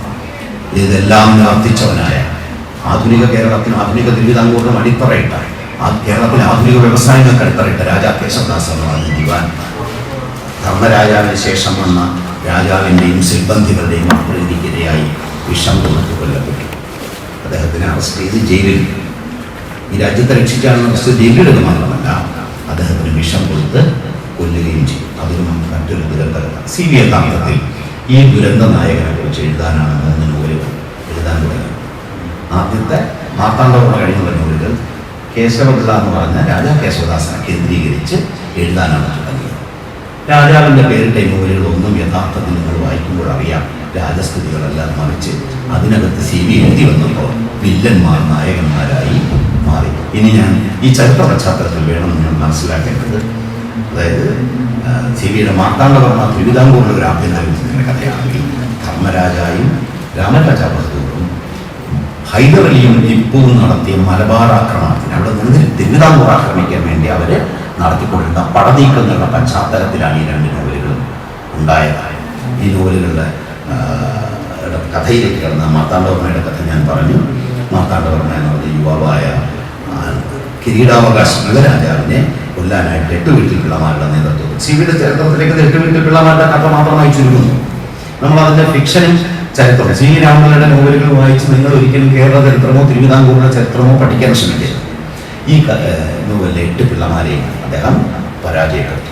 8 പിള്ളമാർ എന്ന് പറഞ്ഞാൽ 8 നായർ ജന്മിമാരാണ്. തിരുവനന്തപുരത്തിന്റെ ചുറ്റുമുള്ള 8 പ്രദേശങ്ങളിലെ 8 ജന്മി രാമനാഥത്തിൽ പിള്ള, കുടമൻ പിള്ള, കഴക്കൂട്ടത്തിൽ പിള്ള, ചെമ്പഴത്തി പിള്ള, കുളത്തൂർ പിള്ള, മാർത്താണ്ഡമഠത്തിൽ പിള്ള, പള്ളിച്ചൽ പിള്ള എന്നിങ്ങനെ 8 പിള്ളമാരാണ് ഈ 8 പേരെയും തൂക്കിക്കൊന്നതും അവരുടെ അനന്തരാവകാശികളായ സ്ത്രീകളെയും കുട്ടികളെയും തുറകേറ്റിയും അവരുടെ തറവാടുകൾ മുഴുവൻ കണ്ടുകെട്ടി സർക്കാരിലേക്ക് എടുത്തു. എല്ലാ ശത്രുക്കളെയും അമർച്ചയും മാർത്താണ്ഡവർമ്മ രാജസ്ഥാനം ഏറ്റെടുക്കുന്നിടത്ത് മാർത്താണ്ഡവർമ്മയിലെ കഥ അവസാനിക്കും. അതിനകത്ത് ചരിത്രത്തെക്കാൾ കൂടുതൽ കൽപ്പിത കഥകളാണ് കൂടുതൽ. പക്ഷെ ചരിത്രമാണെന്ന് നമ്മൾ വിശ്വസിക്കുന്ന തരത്തിലാണ്. അങ്ങനെ എല്ലാവരെയും നശിപ്പിച്ച കൂട്ടത്തിൽ അന്ന് മാർത്താണ്ഡവർമ്മയെ സഹായിച്ചത് രാജപക്ഷത്ത് നിൽക്കുന്ന തിരുമുഖത്ത് പിള്ള എന്ന നായർ ജന്മിയുടെ മകൻ അനന്തപത്മനാഭനാണ്. അദ്ദേഹം ഭ്രാന്തൻ ചന്ദനായി വേഷം മാറി നടന്ന് പലപ്പോഴും അദ്ദേഹത്തെ മാർത്താണ്ഡവർമ്മയെ രക്ഷിക്കുന്നു. പിന്നീട് ആഭ്യന്തര യുദ്ധത്തിൽ അദ്ദേഹത്തിന് വേണ്ടി നിന്ന് യുദ്ധം ചെയ്യും. ഇതെല്ലാം കഴിഞ്ഞു. മാർത്താണ്ഡവർമ്മയുടെ കാലവും കഴിഞ്ഞു. അപ്പോഴാണ് 1829 മാർത്താണ്ഡവർമ്മയുടെ കാലമെങ്കിൽ 1867 ധർമ്മരാജയുടെ കാലം. 1867 എന്ന് പറഞ്ഞാൽ മലബാറിലേക്ക് ഹൈദർ അലി പട്ടാളത്തെ അയച്ച് മലബാർ കീഴ്പ്പെടുത്താൻ ശ്രമം നടത്തുന്ന, കോഴിക്കോട് കീഴ്പ്പെടുത്താൻ ശ്രമം നടത്തുന്ന കാലം. ആ സമയത്ത് തിരുവിതാംകൂറിലെ സംഭവം, തിരുവിതാംകൂറിൽ ധർമ്മരാജാവ് കാർത്തിക തിരുനാൾ ഭരിക്കുന്നു. കൊട്ടാരത്തിലെ ഒരു ചെറിയ ഉദ്യോഗസ്ഥൻ, നീട്ടെഴുത്തെന്ന് പറഞ്ഞാൽ ഒഫീഷ്യലായിട്ടുള്ള കത്തുകളൊക്കെ തയ്യാറാക്കുന്ന ഉദ്യോഗസ്ഥനാണ് കേശവപിള്ള. ആ കേശവപിള്ളയ്ക്ക് മഹാരാജാവിന് വളരെ പ്രിയപ്പെട്ടാണ്. ആ സമയത്ത് പഴയ കഴക്കൂട്ടത്ത് കുടുംബത്തിൽ കഴക്കൂട്ടത്ത് പിള്ളമാരും ചിലർ നാട് വിട്ടുപോയി. രാജാവിൻ്റെ തൂക്കിക്കുര ഉണ്ടാവും. രാജാവ് കണ്ടുകെട്ടുന്ന അറിഞ്ഞ ഉടൻ കഴക്കൂട്ടത്ത് പിള്ളയുടെ അനന്തരവളായ ത്രിപുരസുന്ദരി എന്ന സ്ത്രീയുടെ ഭർത്താവ് കുട്ടിക്കോന്തി അച്ഛൻ എന്നു പേരുള്ള മലബാറുകാരനായ കടത്തനാട്ടുകാരനായ ഒരു മന്ത്രവാദിയെ അദ്ദേഹം തൻ്റെ ഭാര്യ ത്രിപുരസുന്ദരിയെയും മകളെയും ഇരട്ടപ്പെട്ട 2 ആൺമക്കളെയും ജനാർദ്ദനൻ എന്ന ത്രിവിക്രമൻ 2 ഇരട്ടപ്പെട്ട ആൺമക്കളെയും കൊണ്ട് നാടുവിടുന്നു. അവർ അവിടെ നിന്ന് കേരളം വിട്ടുപോയി. കേരളത്തിന് പുറത്ത് എവിടെയോ താമസിച്ചു. ഇവിടെ പോയെന്ന് ആർക്കും അറിഞ്ഞുപോയി. വർഷങ്ങൾക്ക് ശേഷം എല്ലാ പ്രശ്നങ്ങളും അവസാനിച്ച് ധർമ്മരാജാവിൻ്റെ ഭരണകാലത്ത് ഈ കഴക്കൂട്ടത്ത് കുടുംബത്തിലെ ഈ ത്രിപുരസുന്ദരി എന്ന ത്രിപുരസുന്ദരി കുഞ്ഞമ്മ എന്നാണ് വിളിക്കുന്നത്. നായർ സ്ത്രീകൾക്കുള്ള ഒരു സ്ഥാനപ്പേരാണ്. ത്രിപുരസുന്ദരി കുഞ്ഞമ്മ തൻ്റെ മകൾ മരിച്ചുപോയി. മകളുടെ മകൾ സാവിത്രി എന്ന കുട്ടിയുമായി കഴക്കൂട്ടത്ത് വന്ന് താമസിക്കുന്നു. ഇതേ സമയത്ത് തിരുവനന്തപുരത്ത് പത്മനാഭസ്വാമി ക്ഷേത്രത്തിനടുത്തായി ഒരാശ്രമത്തിൽ ഹരിപഞ്ചാനൻ എന്നു പേരുള്ള അത്യുഗ്രനായ ഒരു സന്യാസികൾ പാർക്കുന്നു. ധർമ്മരാജാവിൻ്റെ അനന്തരവനായ യുവരാജാവ് ഈ സന്യാസിയുടെ ശിഷ്യനാണ്. അതേ സമയത്ത് തന്നെ തെക്ക് ഈ സന്യാസിക്ക് വലിയ അത്ഭുത കൃത്യങ്ങൾ കാണിക്കാൻ ഒരേ സമയം 2 പ്രത്യക്ഷപ്പെടുക. വളരെ അത്ഭുതപ്പെട്ടു. ഒരേ സമയം 2 പ്രദേശങ്ങളിൽ, ഒന്ന് തെക്ക് ഒന്ന് വേർന്ന് വടക്ക് പ്രത്യക്ഷപ്പെടുന്ന ഒരു അത്ഭുത സന്യാസി. വലിയ മാന്ത്രികമായ അനുഷ്ഠാനങ്ങൾ, വലിയൊരു സേനാവിഭാഗം തന്നെ കൂടെയുണ്ട്. ഇതേ സമയത്ത് തിരുവനന്തപുരം നഗരത്തിൽ നിന്ന് കുറച്ചകലെ കഴക്കൂട്ടം എന്ന് പറഞ്ഞൊരു പ്രദേശമുണ്ട്. ഈ കഴക്കൂട്ടത്താണ് ത്രിപുരസുന്ദരി കുഞ്ഞമ്മ വന്ന് താമസിക്കുന്നത്. ആ കഴക്കൂട്ടത്ത് കുടുംബത്തിൻ്റെ പഴയ സ്ഥലത്ത് ഒരു ചെറിയ വീട്ടിൽ അവർ കഴിയുന്നു. പരമ്പരാഗതമായി അവർക്ക് അവകാശപ്പെട്ടതാണ്. പക്ഷെ അതിൻ്റെ അടുത്ത് ചിലമ്പിനയം എന്ന് പറഞ്ഞൊരു വീടുണ്ട്. ചിലമ്പിനയത്ത് ചന്ദ്രക്കാരൻ എന്നൊരാൾ അവിടെ ഭരിക്കുന്നു. ശ്രീരാമിലെ ചന്ദ്രക്കാരൻ നല്ല എഴുതുക, ചന്ദ്രക്കാരൻ എന്നുള്ള തിരുവനന്തപുരം രീതിയിലാണ്. തിരുവനന്തപുരത്തുകാർ ചേർത്തല്ല പറയുക, അത് പ്രകാരത്തിലെ പറയുക. പോലീസുകാരൻ എന്നാണ് പഴയ തലമുറക്കാർ പറയുക. പോലീസുകാരനെ നമ്മളിപ്പോൾ എല്ലാവരും പറയും. ചന്ദ്രക്കാരൻ എന്നാണ് CV എഴുതിയിട്ടുള്ളത്. പക്ഷെ നമ്മൾ പറയുമ്പോൾ ഇപ്പോൾ ചന്ദ്രക്കാരൻ ആവും. അദ്ദേഹത്തിൻ്റെ പേര് കാളിയുടയാണ്. കാളി എന്നാണ് ശരിക്കുള്ള പേര്. ഉടയാൻ പിള്ള എന്നാലും ചെറിയ കരമ്പിരിവൊക്കെ നടത്തി സ്വയം ജന്മിയായി മാറി ദുഷ്ടകൃത്യങ്ങൾ മാത്രം ചെയ്ത് എല്ലാ സ്വത്തും പിടിച്ചെടുത്ത് ജീവിക്കുന്ന ഭയാനക വ്യക്തിയായ മഹാവൈരുദ്ധ്യമാണ് അദ്ദേഹത്തിന് ഉള്ളത്. ആ മൂക്കെല്ലാം കണ്ടാൽ തന്നെ പേടിയാവുന്ന, കണ്ണ് കണ്ടാൽ പേടിയാവുന്ന മഹാവിരൂപനായ ഒരു മനുഷ്യൻ, ഒരു നരകാകൃതികളുടെ ഈ മനുഷ്യൻ പ്രാകൃതനാണ്, വിദ്യാഭ്യാസമില്ല, നിരക്ഷരനാണ്. പക്ഷെ അയാളുടെ ഒറ്റ ലക്ഷ്യവും സ്വത്തിങ്ങനെ കുമിഞ്ഞു കൂട്ടുകയാണ്. ഒറ്റ ലക്ഷ്യവും ഞാൻ ഭരിച്ചാൽ ഇവിടെ വരുമോ എന്നൊന്ന് നോക്കണം. അത് അദ്ദേഹം പറയുന്നത്. തിരുവനന്തപുരം ഞാൻ ഭരിച്ചാൽ വരുമോ എന്ന് അദ്ദേഹം ചോദിച്ചത്. അതായത് തിരുവനന്തപുരത്തിൻ്റെ ദിവാനാണെങ്കിൽ ആ സ്ഥാനം കിട്ടാനുള്ള പണവും പെരുമയും രാജാവിനെ സഹായിച്ച് എങ്ങനെ ദിവാനാണ്. അപ്പോഴാണ് ഈ സ്വാമിയൊക്കെ വന്നു വലിയ പ്രശ്നം. ഈ തിരുവനന്തപുരമായിട്ട് ബന്ധമുള്ള ഒരു അനന്തരമുണ്ട്. അയാൾ ഇടയ്ക്കിടയ്ക്ക് ചുറ്റിപ്പറ്റി അല്ലെ ഒരു സംബന്ധക്കാരുണ്ട്. അയാൾ വന്ന് പറയും അവിടെ തിരുവനന്തപുരത്ത് ഇങ്ങനെ നടക്കുന്നു. കഴക്കൂട്ടത്ത് നിന്ന് 17 കിലോമീറ്റർ അപ്പുറമാണ് തിരുവനന്തപുരം നഗരം. ഇങ്ങനെ നമ്മൾ എന്ത് ചെയ്യുമെന്ന് പറഞ്ഞപ്പോൾ ഒരു സ്വാമി വന്നിട്ടുണ്ട്. അപ്പോൾ ഈ ചമ്പ്രക്കാരൻ കുട്ടില ബുദ്ധിയും കുശാഗ്ര ബുദ്ധിയുമാണ്. പ്രാകൃതനായ ഒരു ഗ്രാമീണ കർഷകന്റെ ബുദ്ധിദോഷരം ഉണ്ടായിരുന്നു.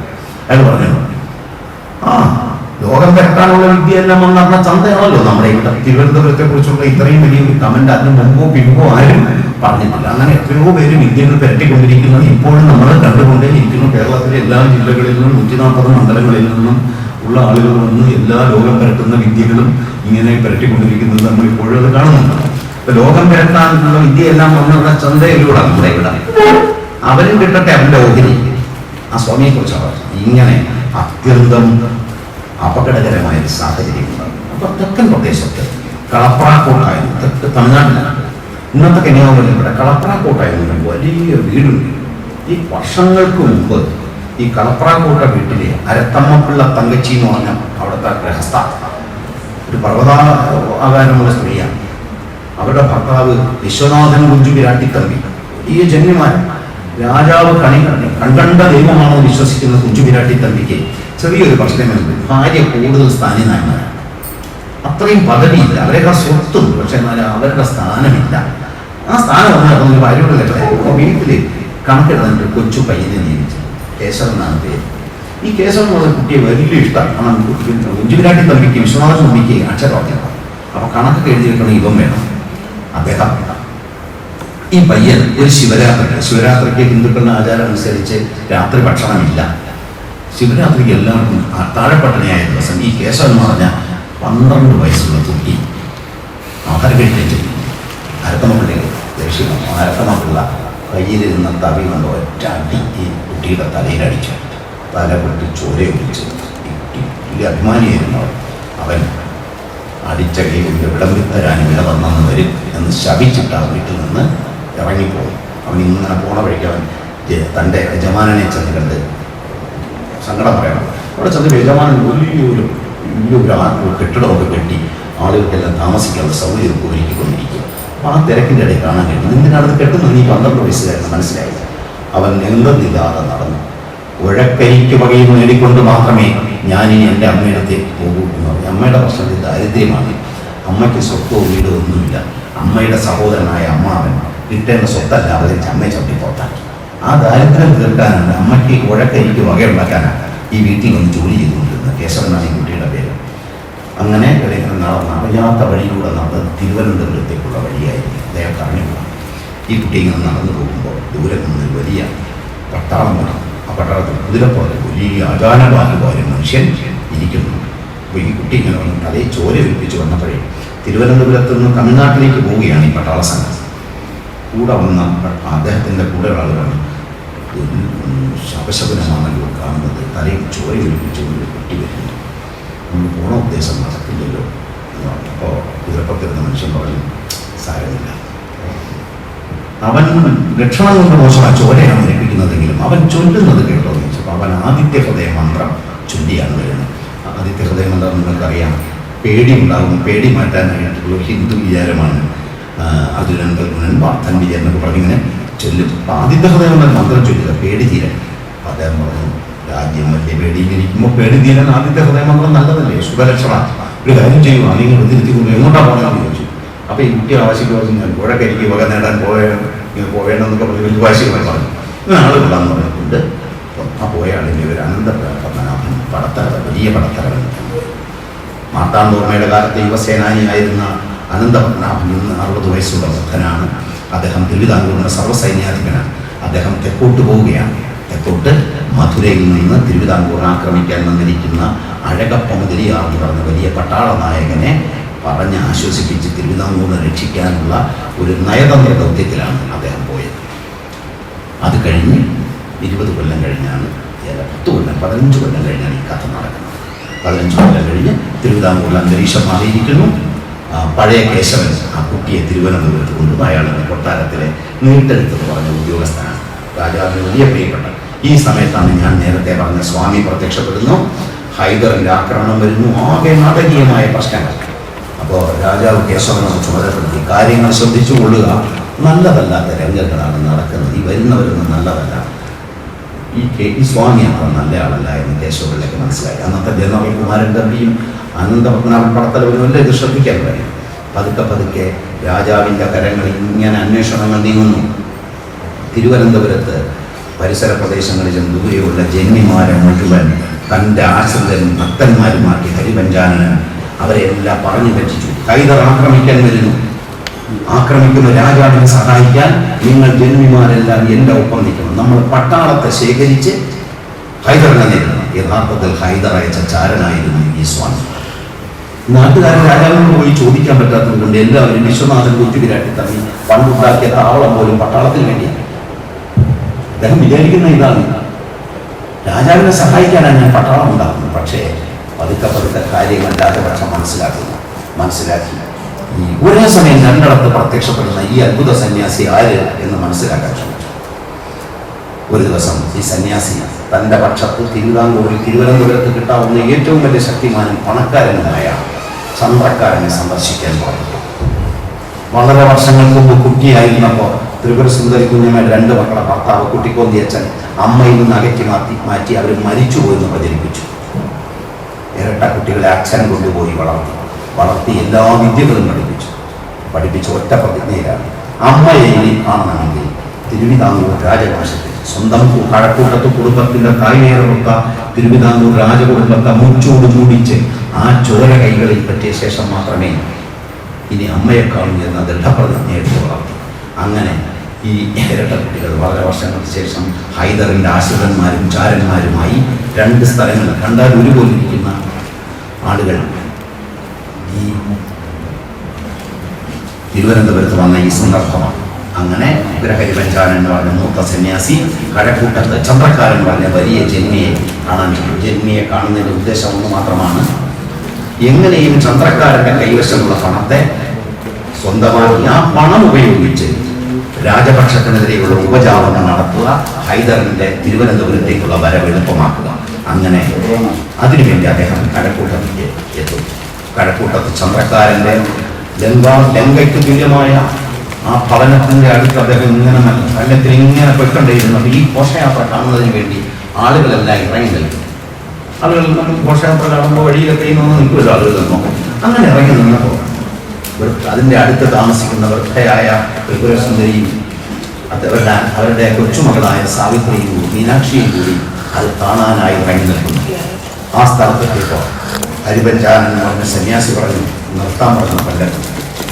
ആ സ്ത്രീയെ കണ്ടപ്പോൾ അദ്ദേഹത്തെ എന്തോ ഒരു പരിചയം, പൂർവ്വജന്മസ്മരണകൾ ഉണരുകയായി. ഹരിപഞ്ചാനൻ അറിഞ്ഞുകൂടാ ആ നിൽക്കുന്ന സ്ത്രീ ആരാണ്.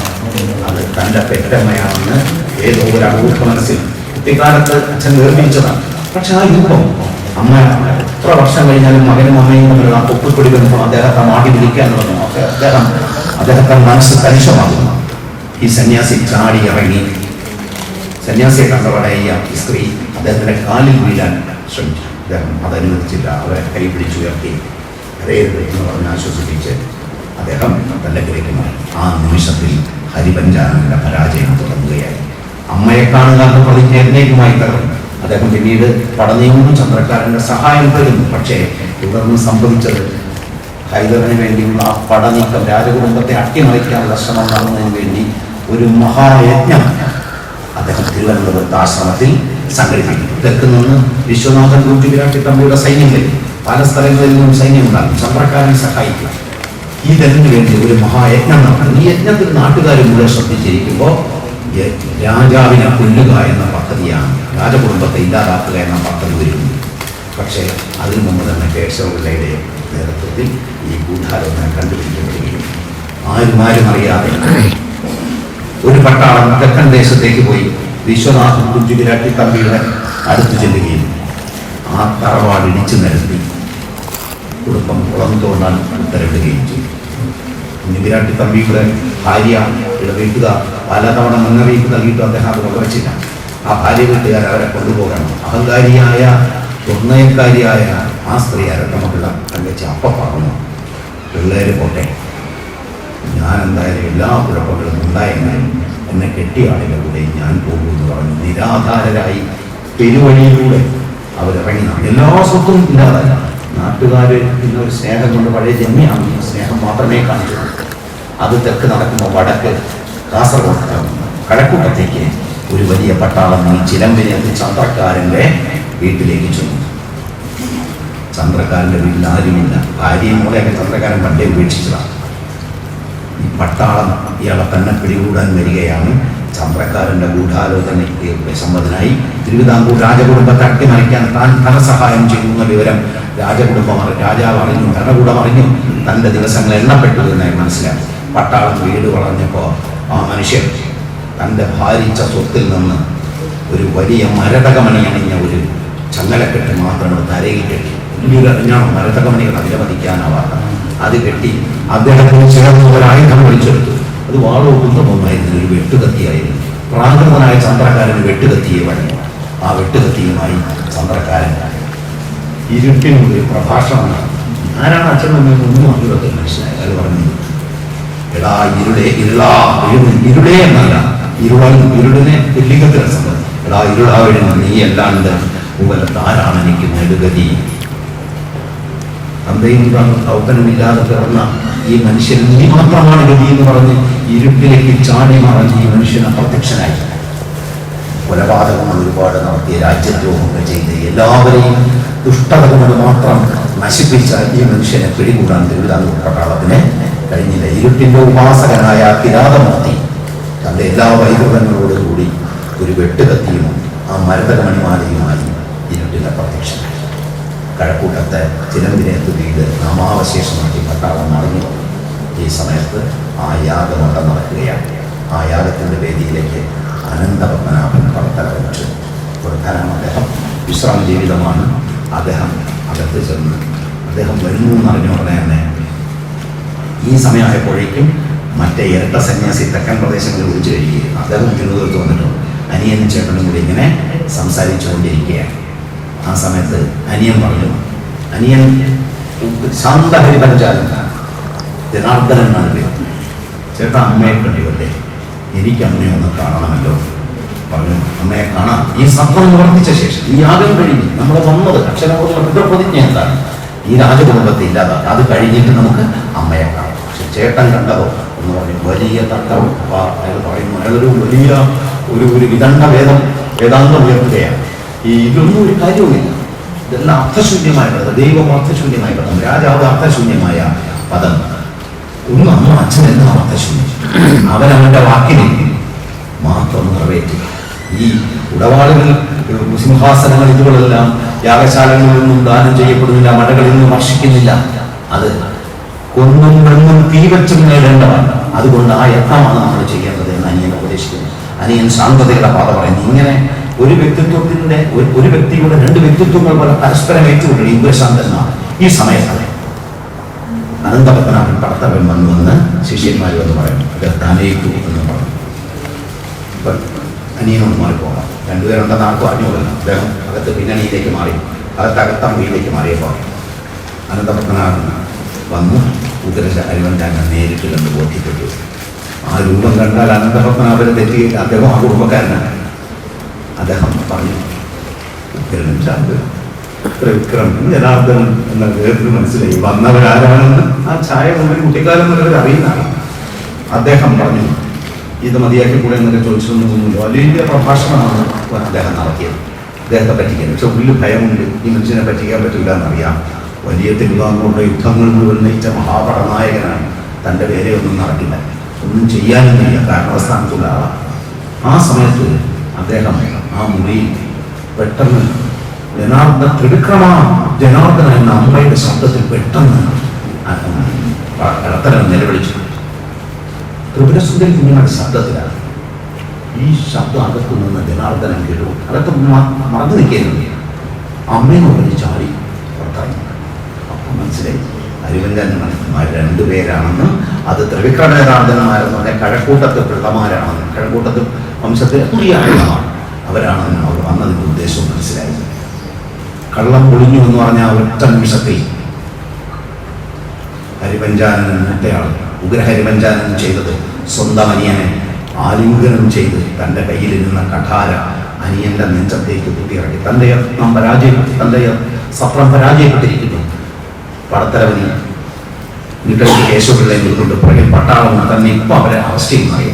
ഇനി അത് അവസാനിപ്പിക്കുന്നത് അനിയന്റെ നെഞ്ചത്തേക്ക് കഠാര കുത്തിയിറക്കി ആ ശവവും കയ്യിലെടുത്തുകൊണ്ട് നാടകീയമായി ഉഗ്രഹരിപഞ്ചാനൻ ത്രിവിക്രമൻ അകത്തമ്പയിലേക്ക് കടന്നുപോയി. അപ്പോൾ കേശവപിള്ള പറഞ്ഞ് ഇനി ഇവിടെ നിൽക്കുന്ന ആളുകളാണ്. അകത്ത് മുഴുവൻ വെടിമരുന്ന് ആശ്രമത്തിനകത്ത് അംബികാവിഗ്രഹവും നല്ല സൂക്ഷിച്ചിരിക്കുന്നത്. തിരുവിതാംകൂറിനെ അട്ടിമറിക്കാനുള്ള വെടിമരുന്നും തോക്കുകളുമാണ്. ആ വെടിമരുന്നവയ്ക്ക് തീ കൊടുത്ത് അനിയനോടൊപ്പം അദ്ദേഹം ആത്മാഹുതി ചെയ്തു. അങ്ങനെ തിരുവിതാംകൂർ ഹൈദറിന്റെ ആക്രമണത്തിനുള്ള മുന്നോടിയിൽ നിന്ന് രക്ഷപ്പെട്ടു.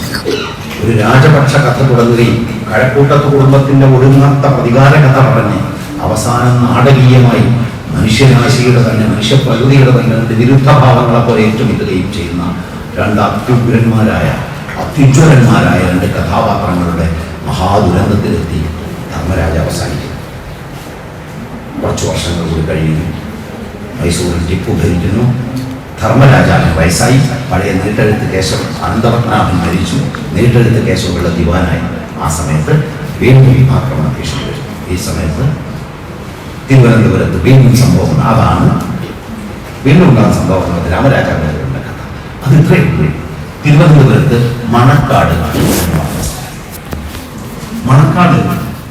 എന്ന് പറഞ്ഞ സ്ഥലത്ത് മാണിക്യഗൗരികൻ എന്ന പേരിൽ ഒരു വലിയ കച്ചവടക്കാരൻ വലിയ സൈന്യ ആളുകളോട് കൂടി രത്നവും സ്വർണവും പട്ടും പരിവട്ടവും ഒക്കെ വിൽക്കാനായി വന്നു കൂടിയിരിക്കുന്നു. മണക്കാട് വലിയൊരു കച്ചവട കേന്ദ്രമാണ് കണ്ടത്. ഈ നോവൽ തുടങ്ങുമ്പോൾ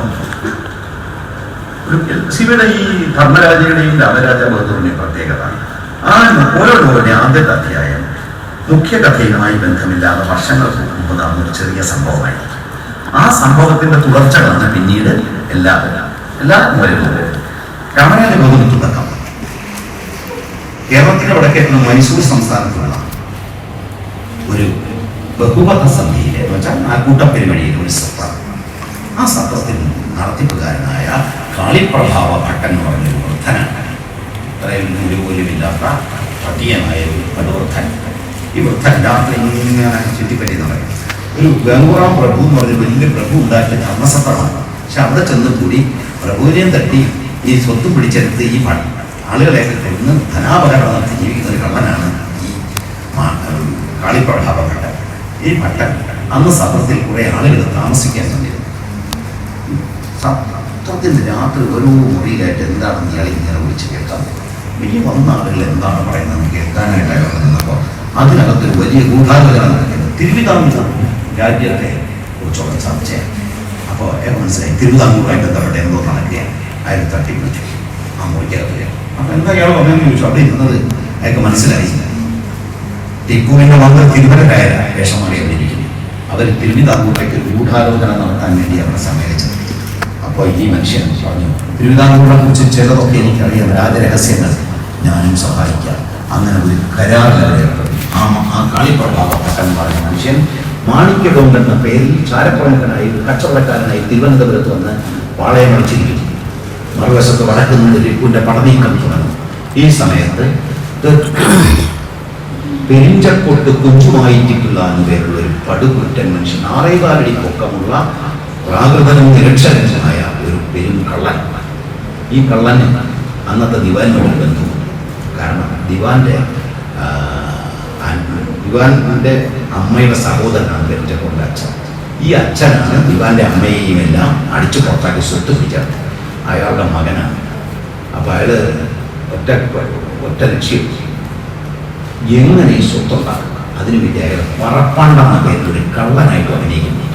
തിരുവനന്തപുരത്ത് വഞ്ചിയൂരിനടുത്തുള്ള കുന്നുകളിലെ ഒരു കൊടുങ്കാട്, അന്നെല്ലാം കാടാണ്. ആ കൊടുങ്കാട്ടിൽ പറപ്പാണ്ടാന്നൊരു കൊള്ളക്കാരൻ താമസിക്കുന്നു. തെക്കൻ കേരളത്തിലുണ്ട് ആ കൊള്ളക്കാരൻ. ഈ കൊള്ളക്കാരനെ യഥാർത്ഥത്തിൽ പെരിഞ്ചക്കോടൻ. ഇയാൾ ഒരേ സമയം പെരിഞ്ചക്കോടനായിട്ടും ഈ കൊള്ളക്കാരനായിട്ടും നടന്ന് നാടിന് മുഴുവൻ കട്ടുപിടിക്കുകയാണ്. പക്ഷെ ഇയാൾക്ക് ഒരു ദുർബലം. ഇയാൾ കേരളം മുഴുവൻ നടന്ന് കൊള്ളയടിച്ച ഒരു മനുഷ്യനാണ്. ഈ കൊള്ളയടിക്കുന്ന ആലുവാപ്പുഴയുടെ കരയിൽ മാങ്കാവിൽ എന്ന് പറഞ്ഞൊരു വീട്ടിൽ മാധവി എന്ന സ്ത്രീയുമായിട്ടൊക്കെ ഒരു ബന്ധം. ആ സ്ത്രീക്ക് ഒരു നമ്പൂതിരിയിൽ ഒരു കുഞ്ഞുണ്ടായി.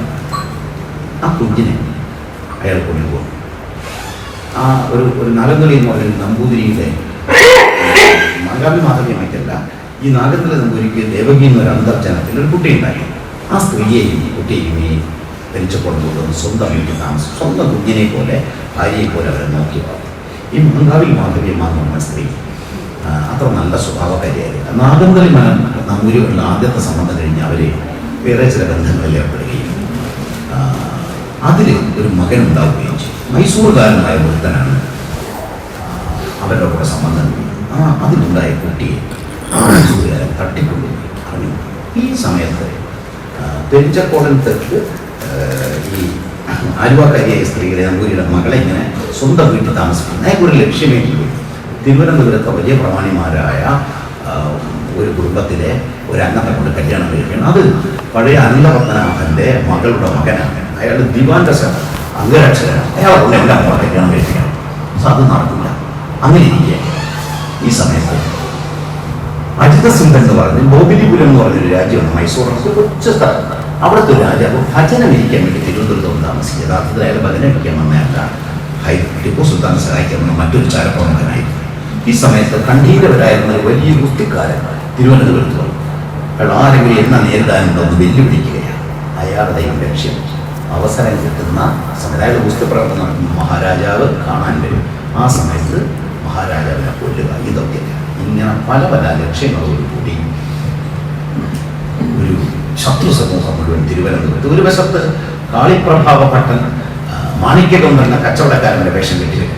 അതേ സമയത്ത് പെരിഞ്ചക്കോടൻ എന്ന് പറഞ്ഞ കാട്ടുകള്ളന് തൻ്റെ സഹോദരൻ ആയ കസിൻ ആയ കേശവനെ എങ്ങനെയെങ്കിലും ഇല്ലാതാക്കി തൻ്റെ ലക്ഷ്യങ്ങളിലെന്ന് പറഞ്ഞ് കൊള്ളക്കാരനായിട്ടും കള്ളനായിട്ടും ഒരേ സമയത്ത് പറപ്പാണ്ടയായിട്ട് നടക്കുന്നു പെരിഞ്ചക്കോടനായി നടക്കുന്നു.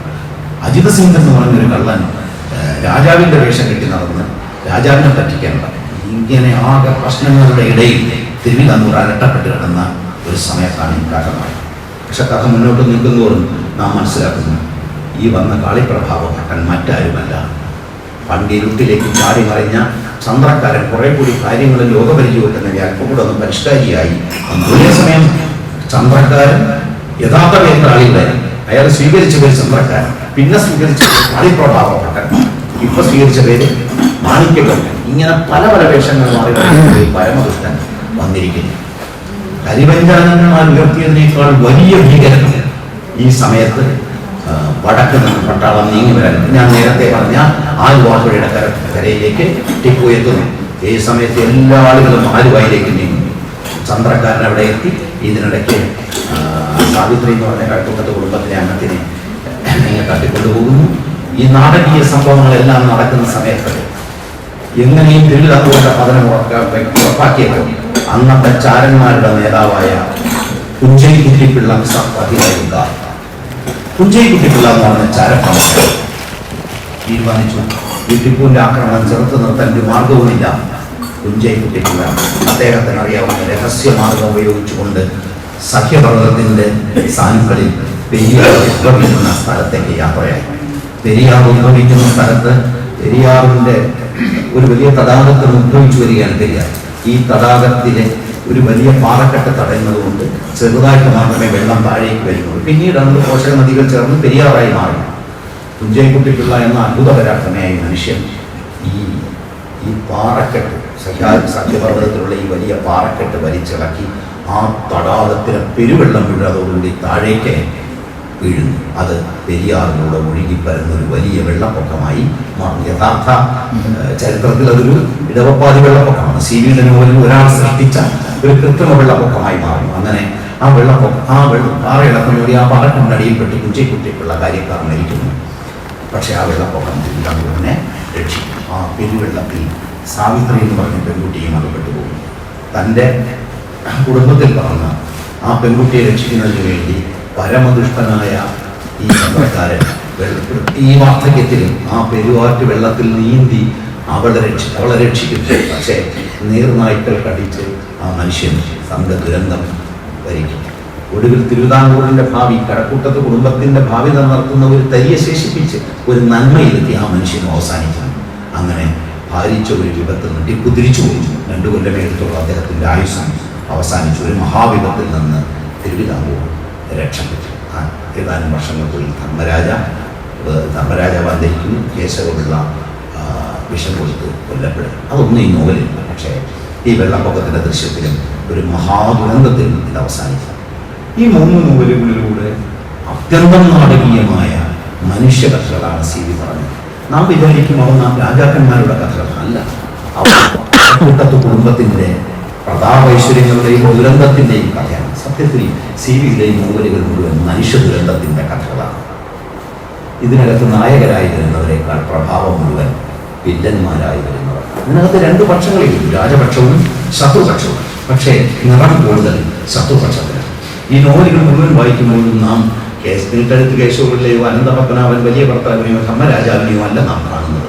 നാം ആരാധിച്ചു പോകുന്ന വലിപ്പത്തിൽ CV എന്ന ഭാഷയിൽ പറഞ്ഞ വിശ്വപ്പെരുന്തച്ഛനെ മുഴക്കോലിന് വളക്കാൻ പറ്റാത്ത രീതിയിലുള്ള വലിപ്പം ആർജിച്ചു വരുന്ന അതികേമന്മാരായ കഥാപാത്രങ്ങൾ, പുരുഷ കഥാപാത്രങ്ങൾ എന്ന പോലെ സ്ത്രീ കഥാപാത്രങ്ങളും വളർന്നു നിൽക്കുന്നു. അസാധാരണമായ ആഴങ്ങളുള്ള ദുരന്ത കഥാപാത്രം, അസാധാരണ പൗരുഷമുള്ളവർ, അസാധാരണ സ്ത്രീത്വമുള്ളവർ, ഇവരുടെ ഈ ദുരന്ത കഥകളാണ് CVയുടെ ഈ നോവലുകളുടെ അടിത്തറ. അതിലൂടെ ഒരേ സമയം ദാക്ഷിണ്യമില്ലാത്ത ദൈവനീതിയെക്കുറിച്ച് CV പറയും. ദൈവനീതിക്ക് ദാക്ഷിണ്യമേ ഇല്ല, അത് എല്ലാവരെയും വിഴുങ്ങുക തന്നെ ചെയ്യും. ഈ പ്രതികാരത്തിനായി പുറപ്പെട്ട എല്ലാവരും പരാജയപ്പെടും. അതൊരു വശത്ത്. മറുവശത്ത് ദൈവത്തിൻ്റെ അന്ധനീതിയെ ചോദ്യം ചെയ്യുന്ന അസാധാരണമായ പൗരുഷം. ഈ ദൈവം അത്ര നീതിമാനായിരുന്നെങ്കിൽ രാജ്യത്തോട് എന്നും ഭക്തി കാണിച്ചിരുന്ന, രാജഭക്തി കാണിച്ചിരുന്ന കഴക്കൂട്ടത്ത് കുടുംബത്തെ മുഴുവൻ ഇങ്ങനെ അരിഞ്ഞ് നശിപ്പിക്കുമായിരുന്നത്. അവരുടെ ആ പ്രതികാരം അങ്ങനെ പരാജയപ്പെടും. അപ്പോൾ ദൈവത്തിൻ്റെ ദാക്ഷിണ്യമില്ലാത്ത ദൈവനീതി അന്ധനീതി കൂടിയാണ് എന്ന് പറയുന്ന ഒരു നോവലിസ്റ്റിനെ നമുക്ക് കാണാം. സാധാരണ ചരിത്രകഥയിൽ നിന്ന് ആളുകളെ ഇങ്ങനെ അത്ഭുതാതരങ്ങളോടുകൂടി ഇരുത്തുന്ന, വളരെ പരിണാമബുദ്ധിയോട് പോകുന്ന ഈ കഥയിൽ നിന്ന് മനുഷ്യപ്രകൃതിയുടെ സ്വഭാവത്തെക്കുറിച്ചുള്ള വളരെ ദാർശനികമായ വീക്ഷണങ്ങൾ മുഴുവൻ ഈ നോവലുകളിൽ നമ്മൾ കാണാൻ തുടങ്ങി. സാധാരണഗതിയിലുള്ള ഒരു നോവലിലും നമ്മൾ ഇതൊന്നും കാണുകയില്ല. ഇത് നമ്മളിവിടെ കാണുന്ന ഈ കഥാപാത്രങ്ങൾ, ചരിത്രത്തിൽ നിന്ന് എഴുന്നേറ്റ് വന്ന ഈ ഭാവനാ കഥാപാത്രങ്ങൾ മുഴുവൻ മനുഷ്യപ്രകൃതിയുടെ അടിസ്ഥാന സ്വഭാവം എന്ത് എന്ന വളരെ തത്വചിന്താപരമായ ചോദ്യം ചോദിക്കുന്നതിന് വേണ്ടിയാണ് CV ഉപയോഗിക്കുന്നത്. ഇത് മലയാളത്തിൽ മറ്റൊരു നോവലിസ്റ്റിനും അത്രയും വലിപ്പത്തിൽ, അത്രയും ഗംഭീരമായി അത് കഴിഞ്ഞിട്ടില്ല. മാത്രമല്ല CV-യുടെ നോവലുകൾ ഒരു വശത്ത് മുഴുവൻ പ്രകാശമാണെങ്കിൽ മറുവശം മുഴുവൻ ഇരുളാണ്. ഈ പ്രകാശത്തെയും അതിജീവിച്ചു നിൽക്കുന്ന അസാധാരണമായ കാന്തി സൗരഭ്യമുള്ള, കാന്തിപ്രഭാവമുള്ള ഇരുട്ടാണ് അവിടെ ഉള്ളത്. അതുകൊണ്ട് എപ്പോഴും CV അത്തരം പദപ്രയോഗങ്ങൾ, പ്രപഞ്ച മഹാകാളി എന്നാണ് CV വിളിക്കുക. പ്രപഞ്ച മഹാകാളിയാണ്, പ്രവാഹകാളി എന്ന് വിളിക്കും. അങ്ങനെ കാളിയും കാളിമയും ഇരുടും എല്ലാം നിറഞ്ഞ ഒരു നരകപ്രപഞ്ചം ഒരു വശത്ത്, മറുവശത്ത് ധർമ്മിഷ്ഠന്മാരായ രാജാക്കന്മാർ, രാജ്യത്തിന് വേണ്ടി ജീവൻ കൊടുക്കുന്ന ഭടന്മാർ. രാജാവ് കൺകണ്ട ദൈവമാണ്, പ്രജകളാണ് എൻ്റെ കൺകണ്ട ദൈവത്തിൽ വിശ്വസിക്കുന്ന രാജാവ്, നന്മ നിറഞ്ഞ മനുഷ്യൻ, രാജ്യത്തോടുള്ള അവൈവതമായ ഭക്തി, രാജ്യത്തിന് വേണ്ടി മരിക്കുക എന്ന ആദർശം, ഇതെല്ലാം നിറഞ്ഞ ദേശീയതയുടെ, ഇന്ന് പ്രചരിപ്പിക്കപ്പെടുന്ന ദേശീയതയുടെ കാര്യമല്ല ഞാൻ പറയുന്നത്, മറ്റൊരു തരം ദേശീയത. ഇതെല്ലാം ഇങ്ങനെ നിറച്ചു വരുന്ന ഒരു പ്രകാശത്തിൻ്റെ ലോകം. അതിനകത്ത് ഈ രാജ്യത്തെ, രാജഭരണകൂടത്തെ, ദേശീയതയെ മുഴുവൻ തകർത്ത് പ്രതികാരവാസനയ്ക്ക് മാത്രം, അടിസ്ഥാന വികാരങ്ങളുടെ വിജൃംഭണത്തിനും ഈ വികാരങ്ങളുടെ പൂർത്തീകരണത്തിനും വേണ്ടി മാത്രം നിൽക്കുന്ന പരമദൗഷ്ട്യത്തിൻ്റെയും വീരത്തിൻ്റെയും ലോകം. ഒരേ സമയം ദുഷ്ടതയും വീരവും സമ്മേളിക്കുന്ന സ്ഥലങ്ങൾ, ഭയാനകവും ബീഭത്സവും ഒത്തുചേരുന്ന സ്ഥലങ്ങൾ, ശൃംഗാരം, അങ്ങനെ നവരസ നിശുദ്ധിയായ ഒരു ലോകം. ഇങ്ങനെ അതിവിചിത്രമായ ഒരു ലോകത്തെ സൃഷ്ടിച്ചു എന്നുള്ളതാണ് CV രാമൻപിള്ളയ്ക്ക് മലയാള നോവലിലുള്ള പ്രാധാന്യം. ഏറ്റവും വലിയ പ്രത്യേകതകളിൽ ഒന്ന്, ഈ CV-യെ കുറിച്ചുള്ള പരമ്പരാഗത പഠനങ്ങൾ മുഴുവൻ നമ്മുടെ എപ്പോഴും നോവൽ പഠനങ്ങളുടെ, ആദ്യകാലത്തുള്ള നോവൽ പഠനങ്ങൾ ഇന്നും നമ്മുടെ ചിന്തയെയും പഠന പദ്ധതികളെയും സ്വാധീനിക്കുന്നു. അത് നിങ്ങൾക്ക് എല്ലാവർക്കും അറിയാം. നോവൽ പഠിക്കാൻ തുടങ്ങുമ്പോൾ എപ്പോഴും നമ്മളെ പഴയ കാലത്തും പലരും പണ്ഡിതന്മാരും എഴുതിയ പാഠങ്ങൾ സ്കൂൾ ക്ലാസ്സുകളിലെ പാഠപുസ്തകങ്ങളിലൂടെ സർവകലാശാല പദ്ധതികളിലൂടെ വന്ന് നമ്മളെല്ലാം അബോധപൂർവമായി സ്വാധീനിച്ചു. അതുകൊണ്ടാണ് ഇപ്പോഴും ചന്തുമേനോനെ കുറിച്ച് പറയുന്നത് നമ്മൾ മലയാളത്തിലെ ആദ്യത്തെ ലക്ഷണമൊത്ത നോവലാണ് ഇന്ദുലേഖ എന്ന് ആവർത്തിച്ചു. എല്ലാവരും ഒന്ന് പറയും എന്താണ് ഈ ലക്ഷണം? നോവലിന് ഇത്ര ലക്ഷണം, 4 ഇഞ്ച് പൊക്കം എന്നൊക്കെ ഉള്ള ലക്ഷണം ഉണ്ടെന്ന് നമ്മൾ ആലോചിക്കാറില്ല. ലക്ഷണമൊത്ത നോവൽ എന്ന് പറയുന്നത് അത് എം പി പോൾ എഴുതിയ ഒരു പ്രസ്താവന തെറ്റായി വായിച്ച് സംഭവിച്ചു പോയതാണ്. എം പി പോൾ ഒന്നും ഉദ്ദേശിച്ച് പറഞ്ഞല്ല. ഇനി രണ്ടാമത് സി.വി.യുടെ ഒരു ചരിത്ര നോവലുകളാണ്. നമ്മളെല്ലാം പഠിച്ചു വെച്ചിരിക്കുക. മലയാളത്തിലെ ചരിത്ര നോവലിസ്റ്റ് സി. ഇത് ചരിത്ര നോവലിസ്റ്റ്, ചരിത്രത്തെ നോവൽ എഴുതുന്നതാണ്.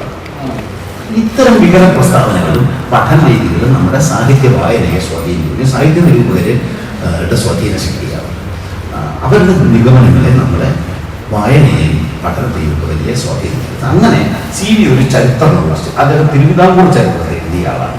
രാജഭക്തി നോവൽ വായിച്ചിട്ടില്ലാത്ത ആളുകൾ പറയണം രാജഭക്തി അത്രേ സി.വിക്ക്. രാജഭരണകൂടത്തിന്റെ കാലത്ത് രാജാവിന്റെ സർക്കാർ ഉദ്യോഗസ്ഥനായി പ്രവർത്തിക്കുന്ന ആൾ ഇപ്പൊ തന്നെ സർക്കാർ ഉദ്യോഗസ്ഥനായി പ്രവർത്തിക്കുന്ന ആൾ രാജഭക്തി കാണിക്കുന്ന നമ്മൾ കാണുന്നില്ലേ? അപ്പൊ അതുപോലെ രാജഭക്തന്മാര് രാജാവിന് സമർപ്പിക്കും. മഹാനായ ഇന്നത്തെ രാജാവിനെ തൃപ്പാദങ്ങൾ സമർപ്പിച്ചുകൊള്ളുന്നു എന്നാണ് എഴുതുന്നത്. അന്ന് അപേക്ഷ എഴുതണമെങ്കിൽ ഹംബിൾ സബ്ജക്ട് എന്ന് വേണം എഴുതേണ്ടത്. നമ്മൾ ഒപ്പിട്ടിട്ട് യുവർ ഫെയ്ത്ത്ഫുള്ളി എന്നൊക്കെ നമ്മൾ എഴുതുന്നു. ബ്രിട്ടീഷ് ഇംഗ്ലീഷിൽ എഴുതാറില്ല, ബ്രിട്ടീഷ് ലിറ്ററിലേക്ക് എഴുതാറില്ല. നമ്മൾ എഴുതും യുവർ ഫെയ്ത്ത്ഫുള്ളി റെസ്പെക്ടഡ് സർ എന്നൊക്കെ നമ്മൾ എഴുതുന്നത്. ഏറ്റവും താഴെ യുവർ ഹംബിൾ ഹിസ് എന്ന് പറഞ്ഞ് തുടങ്ങണം. സംബോധന അവസാനിപ്പിക്കുന്നത് യുവർ ഹംബിൾ സബ്ജക്ട് എന്നാണ്. വിനീതനായ വിനീത വിധേയ പ്രജ എന്നാണ് വാക്കുണ്ടാകുന്നത്. ആ കാലത്ത് അദ്ദേഹം സമർപ്പിച്ചു എന്നേ ഉള്ളൂ. പക്ഷേ ആ നോവലുകൾ വായിക്കുമ്പോൾ രാജപക്ഷത്തിന്, ഭരണാധികാരത്തിന്, വിദേശീയ ശക്തികൾക്കെല്ലാം എതിരെ നിൽക്കുന്ന സമരസന്നദ്ധമായ ഒരു രാഷ്ട്രീയ പ്രതിഭയെ നമ്മൾ അവിടെ കാണും. ഇതെന്തുകൊണ്ടാണ് ഉണ്ടാകുന്നത്? ഈ നോവലിന്റെ ഒരു സവിശേഷത മാത്രം ഞാൻ നിങ്ങളോട് പറയാം. സി.വിയുടെ കഥാപാത്രങ്ങളിലെ നമ്മൾ പറഞ്ഞിട്ട് രണ്ടുപേരും ഇരട്ടകളാണ്. ത്രിവിക്രമനും ജനാർദ്ദനൻ എന്ന പേരിൽ അറിയപ്പെട്ട എന്ന പേരിലുള്ള ഉഗ്രശാന്ത ഹരിവഞ്ചൻ ഇരട്ട സഹോദരന്മാരെ രണ്ടുപേരും ഒരുപോലെയില്ല. സത്യത്തിൽ ഈ കഥാപാത്രങ്ങൾ അദ്ദേഹത്തിന് കിട്ടിയത് രണ്ടിടത്തു നിന്നും. ഒന്ന് സ്വന്തം വീട്ടിൽ നിന്നും, വേറൊന്ന് വിദേശത്ത്. ഒന്ന് സി.വി. രാമപിള്ളയുടെ മൂത്ത 2 സഹോദരന്മാരും ഇരട്ടകളായിരുന്നു. ആദ്യത്തെ സി.വിയുടെ അച്ഛനും ആദ്യം 2 ഇരട്ട കുട്ടികൾ ആണ്, 2 ആൺമക്കൾ. അത് കഴിഞ്ഞ് 5 പെൺമക്കൾ. അത് കഴിഞ്ഞ് സി.വി. രാമപിള്ള. ഈ പെൺമക്കളിൽ 2 പേരും മരിച്ചു. പിന്നെ 3 ചേച്ചിമാർ. അത് കഴിഞ്ഞ് ഇളയവരുടെ സി.വി. അപ്പൊ രാമപിള്ള സംരക്ഷിച്ച് വളർത്തി പ്രായം കൂടിയ മൂത്ത അവരുടെ വീട്ടിലാണ് വളരുന്നത്. അപ്പൊ ഈ 2 ഇരട്ടകളെ കണ്ട് ഉള്ളിക്കിടക്കുക, 2 അത്യുപ രൂപങ്ങളായിട്ട് വളരുന്നു. അതേസമയം ഈ ഇരട്ടകളിൽ ഛായയുള്ള ഡോപ്പിൾ ഗാംഗർ എന്നാണ് ഇംഗ്ലീഷ് പറയുന്നത്. അതൊരു ജർമ്മൻ വാക്കാണ്. സമാന സ്വഭാവമുള്ള 2 വ്യക്തി, ഒരേപോലെ ഇരിക്കുന്ന ആളുകളെ, സജാതീയ ഇരട്ടകളെ ഡോപ്പിൾ ഗാംഗർ എന്നാണ് പറയുന്നത്. ഈ ഡോപ്പിൾ ഗാംഗർ 19-ാം നൂറ്റാണ്ടിലെ സാഹിത്യത്തിൽ, യൂറോപ്യൻ സാഹിത്യത്തിൽ മുഴുവൻ നമുക്ക് കാണാൻ പറ്റും. രണ്ടാമത് ഇരട്ടകൾ എന്ന് പറഞ്ഞാൽ ഡബിൾസ് ഇംഗ്ലീഷ് പറയാം. ഒരാളിന്റെ ഉള്ളിലെ 2 വിരുദ്ധ സ്വഭാവങ്ങളാണ്. 2 സ്വഭാവം, 2 സമാന സ്വഭാവമുള്ള 2 വ്യക്തിത്വങ്ങളാണ്. മറ്റേത് സമാനമായി ഇരിക്കുന്ന 2 വ്യക്തികൾ, ഡബിൾ ഗാംഗറും ഡബിൾസ്. ഈ 2 തരത്തിലുള്ള ഇരട്ടകളാണ്. അത് ആണ് തന്നെ ആവുന്നില്ല, പെണ്ണുമാണ്. എല്ലാ ഇരട്ടകൾ ഒരു കണ്ണാടി പരസ്പരം പ്രതിഫലിപ്പിക്കും പോലെ ഇരട്ട കഥാപാത്രങ്ങളുടെ ഒരു പ്രപഞ്ചമാണ് സി.വിയുടെ നോവലുകൾ. ഈ ഹരിവഞ്ചാന്മാരുടെ ഇരട്ടകളാണെങ്കിൽ അനന്തപത്മനാഭൻ വീണ്ടും ഇരട്ടിക്കും. അനന്തപരന്മാരാകുമ്പോൾ വലിയ പടത്തരമാണ്. കേശവപിള്ള അടുത്തത് നീണ്ടെടുത്ത് കേശവപിള്ള, അടുത്ത് ദിവാൻ കേശവപിള്ളയാണ്, കേശവദാസനാണ്. ഇതുപോലെ വിശ്വസ്ത ഭൃത്യനായ ശംഖു ആശാൻ എന്നൊരാളുണ്ട്, മാർത്താണ്ഡവർമ്മ. ആ ശംഖു ആശാൻ കുപ്പശ എന്ന പേരിന്റെ വേർപ്പിന് ഒരു ബന്ധവുമില്ല. പക്ഷേ ശംഖു ആശാൻ അതേ മോഡലാണ് കുപ്പശ ഉണ്ടാകുന്നത്. ത്രിപുരസുന്ദരി കുഞ്ഞമ്മയുടെ അതേ ഛായയാണ് സാവിത്രി ഉണ്ടാകുന്നത് തമ്പരാജയില്. ഇങ്ങനെ എല്ലാ കഥാപാത്രങ്ങളും പരസ്പരം ഇരട്ടിച്ചുകൊണ്ടേയിരിക്കും. ഛായാസാമ്യം ഉണ്ട്, സ്വഭാവസാമ്യമുണ്ട്, പരസ്പര ബന്ധത്തില്ല. ഇങ്ങനെ ഡബിൾ ഗാംഗറുകളും ഇരട്ടകളും നിറഞ്ഞ ഒരു ലോകമാണ് സി.വിയുടെ നോവലുകളിൽ. ഇതിലൂടെ മനുഷ്യപ്രകൃതിയുടെ 2 വശങ്ങൾ, തമോമയ പ്രകൃതിയും രജോമയ പ്രകൃതിയും സാത്വികമായ പ്രകൃതിയും എല്ലാം ഈ 2 തരം കഥാപാത്രങ്ങളിലൂടെ സി.വി പ്രതിഫലിപ്പിക്കുന്നു. ഫലത്തിൽ ഈ 2 ഹരിവഞ്ചാരന്മാർ എല്ലാവരുടെ ഉള്ളിലും ഉണ്ട്. എല്ലാവർക്കും ഈ സാത്വികവും താമസവുമായ 2 ഗുണങ്ങൾ ഉള്ളതുപോലെ ഇന്ത്യൻ സങ്കല്പം അനുസരിച്ച് സാത്വികവും താമസവും മാത്രമേ രാജസവുമായ ഗുണങ്ങൾ കൊടുക്കുകയുള്ളൂ. ഈ ബ്ലാക്ക് ആൻഡ് വൈറ്റ് നന്മ തിന്മകളുടെ ഇരിപ്പിടങ്ങളാണ് എല്ലാ മനുഷ്യരും. 2 തുല്യ അളവിലിങ്ങനെ ഇരിക്കുക. ഏതോ ഒരെണ്ണം മേൽക്കോയ്മ ഉണർത്തുമ്പോൾ നിങ്ങൾ ആ സ്വഭാവത്തിലേക്ക് നീങ്ങും. അപ്പൊ നിങ്ങൾ ദൗത്യങ്ങൾ കാണിക്കുക. ആ ദൗഷ്ട്യം താഴ്ന്നു കഴിഞ്ഞ് നിങ്ങളുടെ ശാന്തത പുറത്തു വരുമ്പോൾ നിങ്ങൾ നല്ല കാര്യങ്ങൾ ചെയ്തുകൊണ്ടേയിരിക്കും. ഒരേ കണ്ണാടിയുടെ ഇരുവശത്ത് ഗാന്ധിയും ഗോഡ്സെയും ഉണ്ടാകുന്നത് പോലെ അങ്ങനെയുള്ള ഇരട്ടകളെ അദ്ദേഹം സൃഷ്ടിച്ചത് യാദൃച്ഛികമായിരുന്നു. സ്വന്തം വീട്ടിലെ ഇരട്ടകളെ കണ്ടിട്ട് മാത്രമല്ല, മറിച്ച് 19-ാം നൂറ്റാണ്ടിലെ ഇംഗ്ലീഷ് സാഹിത്യമാണ് അദ്ദേഹം ഏറ്റവും അധികം വായിച്ചത്. അദ്ദേഹം തിരുവനന്തപുരം കേരളത്തിലെ ആദ്യത്തെ കോളേജായ യൂണിവേഴ്സിറ്റി കോളേജിലെ 4-മത്തെയോ മറ്റു ബാച്ചിലെ വിദ്യാർത്ഥിയായിരുന്നു അദ്ദേഹം. അദ്ദേഹത്തെ പഠിപ്പിച്ചത് ഇംഗ്ലീഷ് പ്രൊഫസർമാരാണ്. അന്ന് 1930-കൾ 40-കളുടെ തുടക്കം വരെയും യൂണിവേഴ്സിറ്റി കോളേജിൽ ബ്രിട്ടീഷ് പ്രൊഫസർമാരെ പഠിപ്പിച്ചത്. അന്ന് ബ്രിട്ടീഷുകാർ മാത്രം പഠിപ്പിക്കുന്നു. അപ്പൊ സി വി രാമൻപിള്ളയെ പഠിപ്പിച്ചത് സ്കോട്ട്ലൻഡുകാരനായ ജോൺ റോസ് എന്ന് പറഞ്ഞ പ്രൊഫസറാണ്. അദ്ദേഹമാണ് യൂണിവേഴ്സിറ്റി കോളേജിന്റെ പ്രിൻസിപ്പൽ. അദ്ദേഹത്തിനോടുള്ള ബഹുമാനം കൊണ്ട്, തൻ്റെ ഗുരുനാഥനോടുള്ള ബഹുമാനം കൊണ്ട് സി വി അദ്ദേഹം വെള്ളക്കാട് ഒരു വീട് വെച്ചു. ആ വീട് വെച്ചപ്പോൾ അതാണ് ഇപ്പോൾ ശ്രീരാമുള്ള റോഡ് സ്മാരകമൊക്കെയാണ്. ആ റോഡിന് ആ വീട്ടിൽ വെച്ച പേര് റോസ് കോട്ട് എന്നാണ്. റോസിന്റെ കോട്ടാണ്. തൻ്റെ പ്രൊഫസറുടെ പേര് ഏതെങ്കിലും കേരളത്തിൽ അതിന് ശേഷം ആരെങ്കിലും സ്വന്തം പ്രൊഫസറുടെ പേരിൽ ഒരു വീട് വെച്ചതായി എനിക്ക് അറിഞ്ഞുകൂടാ. ഒരു സത്യത ഇങ്ങനെ കാണുന്നുണ്ട്. പ്രൊഫസറെ ഓർമ്മിക്കുന്നതാണ് പലർക്കും ഇഷ്ടമല്ല. ഈ റോസ് താമസിച്ചിരുന്നത് റോസ് ഹൗസ് എന്നുള്ള പേരിട്ട ഒരു വീട്ടിലാണ്. പിന്നീട് ഇന്ത്യക്ക് സ്വാതന്ത്ര്യം കിട്ടുകയും ജനകീയ ഭരണകൂടം വരികയും ചെയ്തപ്പോൾ അന്നത്തെ വെച്ച ഗംഭീരമായ വീട് സർക്കാരിൻ്റെ വകയാണ്. അപ്പോൾ സർക്കാർ അത് മന്ത്രിമാർക്ക് താമസിക്കാൻ പറ്റുള്ളൂ. അങ്ങനെ ഒരു മന്ത്രി ആ റോസ് കോട്ടിൽ താമസിച്ചു. എന്നിട്ട് അങ്ങനെ അന്നപ്പോൾ മന്ത്രി നോക്കിയപ്പോൾ അവിടെ ഗേറ്റിൽ എഴുതി വെച്ചിരുന്നു ROSC കോട്ട്. അപ്പോൾ മന്ത്രി അല്ല ROSS ബാക്കി COTT എന്നൊക്കെ എഴുതിയിരിക്കുക. കോട്ടേജാണ്. മന്ത്രി പറഞ്ഞു സ്പെല്ലിംഗ് മിസ്റ്റേക്ക് തിരിച്ചെഴുതാൻ പറഞ്ഞു. അങ്ങനെ അദ്ദേഹം ROSS എന്നുള്ള ആ പേര് തുളച്ചു കളഞ്ഞിട്ട് അവിടെ ROSC എന്ന് റോസാപ്പൂവിൻ്റെ പേരെഴുതി വെച്ച് അങ്ങനെ കേരള ചരിത്രത്തെ അദ്ദേഹം തീരുമാനമാക്കിയിരുന്നു. അങ്ങനെ ആ റോസ് കോട്ട് എന്ന ആൾക്ക് ആർക്കും അറിഞ്ഞു. അല്ല, ഈ റോസ് ഹൗസ് എന്ന് പറയുന്ന തിരുവനന്തപുരത്തെ ഒരു മന്ത്രിയാണ്. നമ്മൾ ഇപ്പോൾ ഇവിടെ താമസിക്കുന്ന മന്ത്രി നമ്മുടെ വിദ്യാഭ്യാസ മന്ത്രി വി ശിവൻകുട്ടിയാണ്. റോസ് ഹൗസ് യഥാർത്ഥത്തിൽ ജോൺ റോസ് എന്ന് പറഞ്ഞ പ്രൊഫസറുടെ പേരാണ്. അത് നമ്മളെ ജനകീയ സർക്കാർ മാറ്റി കളഞ്ഞു. നമ്മൾ ആ പേര് മാറ്റുന്ന ഒരു പരിപാടി കേരളത്തിൽ മന്ത്രിമാർക്കുണ്ടല്ലോ. നമ്മൾ ഗംഗ മാറ്റി ഗ്രേസ് ചെയ്തു, അങ്ങനെ പല പേരും മാറ്റി നമ്മൾ ഇടയ്ക്കിടയ്ക്ക്. ഇതൊക്കെ സർക്കാർ മന്ദിരത്തിൻ്റെ പേരാണ് മാറ്റുന്നത്. ഈ അങ്ങനെയാണ് സംഭവിച്ചത്. ഈ അധ്യാപകന്റെ പേരിടുന്ന ഈ സി വി രാമൻപിള്ള 19-ാം നൂറ്റാണ്ടിൽ ബ്രിട്ടീഷ് സാഹിത്യമാണ് ഏറ്റവും അധികം വായിച്ചത്. അദ്ദേഹത്തിന് ഏറ്റവും ആകർഷിച്ച നോവലിസ്റ്റ് നമുക്ക് എല്ലാവർക്കും അറിയാം, വാട്ടർ സ്കോട്ടാണ്. വാട്ടർ സ്കോട്ടിന്റെ ചരിത്ര നോവലുകളും അദ്ദേഹത്തെ സ്വാധീനിച്ചു. അതുകൊണ്ട് പണ്ടത്തെ നമ്മുടെ സാഹിത്യ പണ്ഡിതന്മാർക്ക് ഒരു വലിയ ലോകമുണ്ടായിരുന്നു. അവരാരെയും പേര് മര്യാദയ്ക്ക് പറയാൻ സമ്മതിക്കില്ല. അവരെ ആരോടെങ്കിലും താരതമ്യം ചെയ്ത് കേരളവർമ്മ വലിയ തമ്മിലെന്ന് പറയാൻ സമ്മതിക്കില്ല. കേരള കാളിദാസൻ എന്നേ പറയും. ഇപ്പൊ കേരളത്തിൽ ഇപ്പോൾ കാളിദാസൻ ക്ഷീണം വലിയുള്ളൂ. കേരള കാളിദാസൻ എന്തിനാണ്? ഇപ്പൊ നമ്മൾ കേരളം മൂടി എന്നാണ് പിണറായി വിജയൻ പറയും. അങ്ങനെ പറയാം. അദ്ദേഹത്തിന്റെ എന്ത് ചെയ്യണം? കേന്ദ്രത്തിലെ പിണറായി വിജയൻ പറയണം. ഇപ്പോൾ കേരളത്തിലെ വാട്ടർ സ്കൂൾ ക്ലാസ്സിൽ പഠിപ്പിച്ചുകൊണ്ടിരുന്ന കുട്ടികൾ മലയാളക്കാർ പഠിച്ചത് കേരള സ്കൂൾ. കേരള ഇബ്സൺ വരെ വിളിച്ച് ഇൻട്രസ്റ്റുണ്ടായി വിളിച്ചതാണ്. അങ്ങനെയാണെങ്കിൽ നമ്മളിങ്ങനെ ആളുകളെയൊക്കെ പാശ്ചാത്യമായ ഒരു ആസ്പദത്തോട് താരതമ്യം ചെയ്യുമ്പോൾ നമുക്കൊക്കെ ഒരു വലിപ്പം ഉണ്ടാവില്ല എന്നൊരു തെറ്റായ ധാരണ പഴയ ആളുകൾക്കുണ്ടായിരുന്നു. അങ്ങനെ പറയുന്നത് തെറ്റൊന്നുമില്ല. കേരള സ്കോട്ടെന്ന് CB വിളിക്കണമെങ്കിൽ ഇംഗ്ലീഷുകാർ എന്ത് ചെയ്യണം? ഇംഗ്ലണ്ടിന്റെ CB ആണെന്ന് ആരെ വിളിക്കണം? സ്കോട്ടിനെ വിളിച്ചാലേ നമ്മളത് സമ്മതിക്കാം.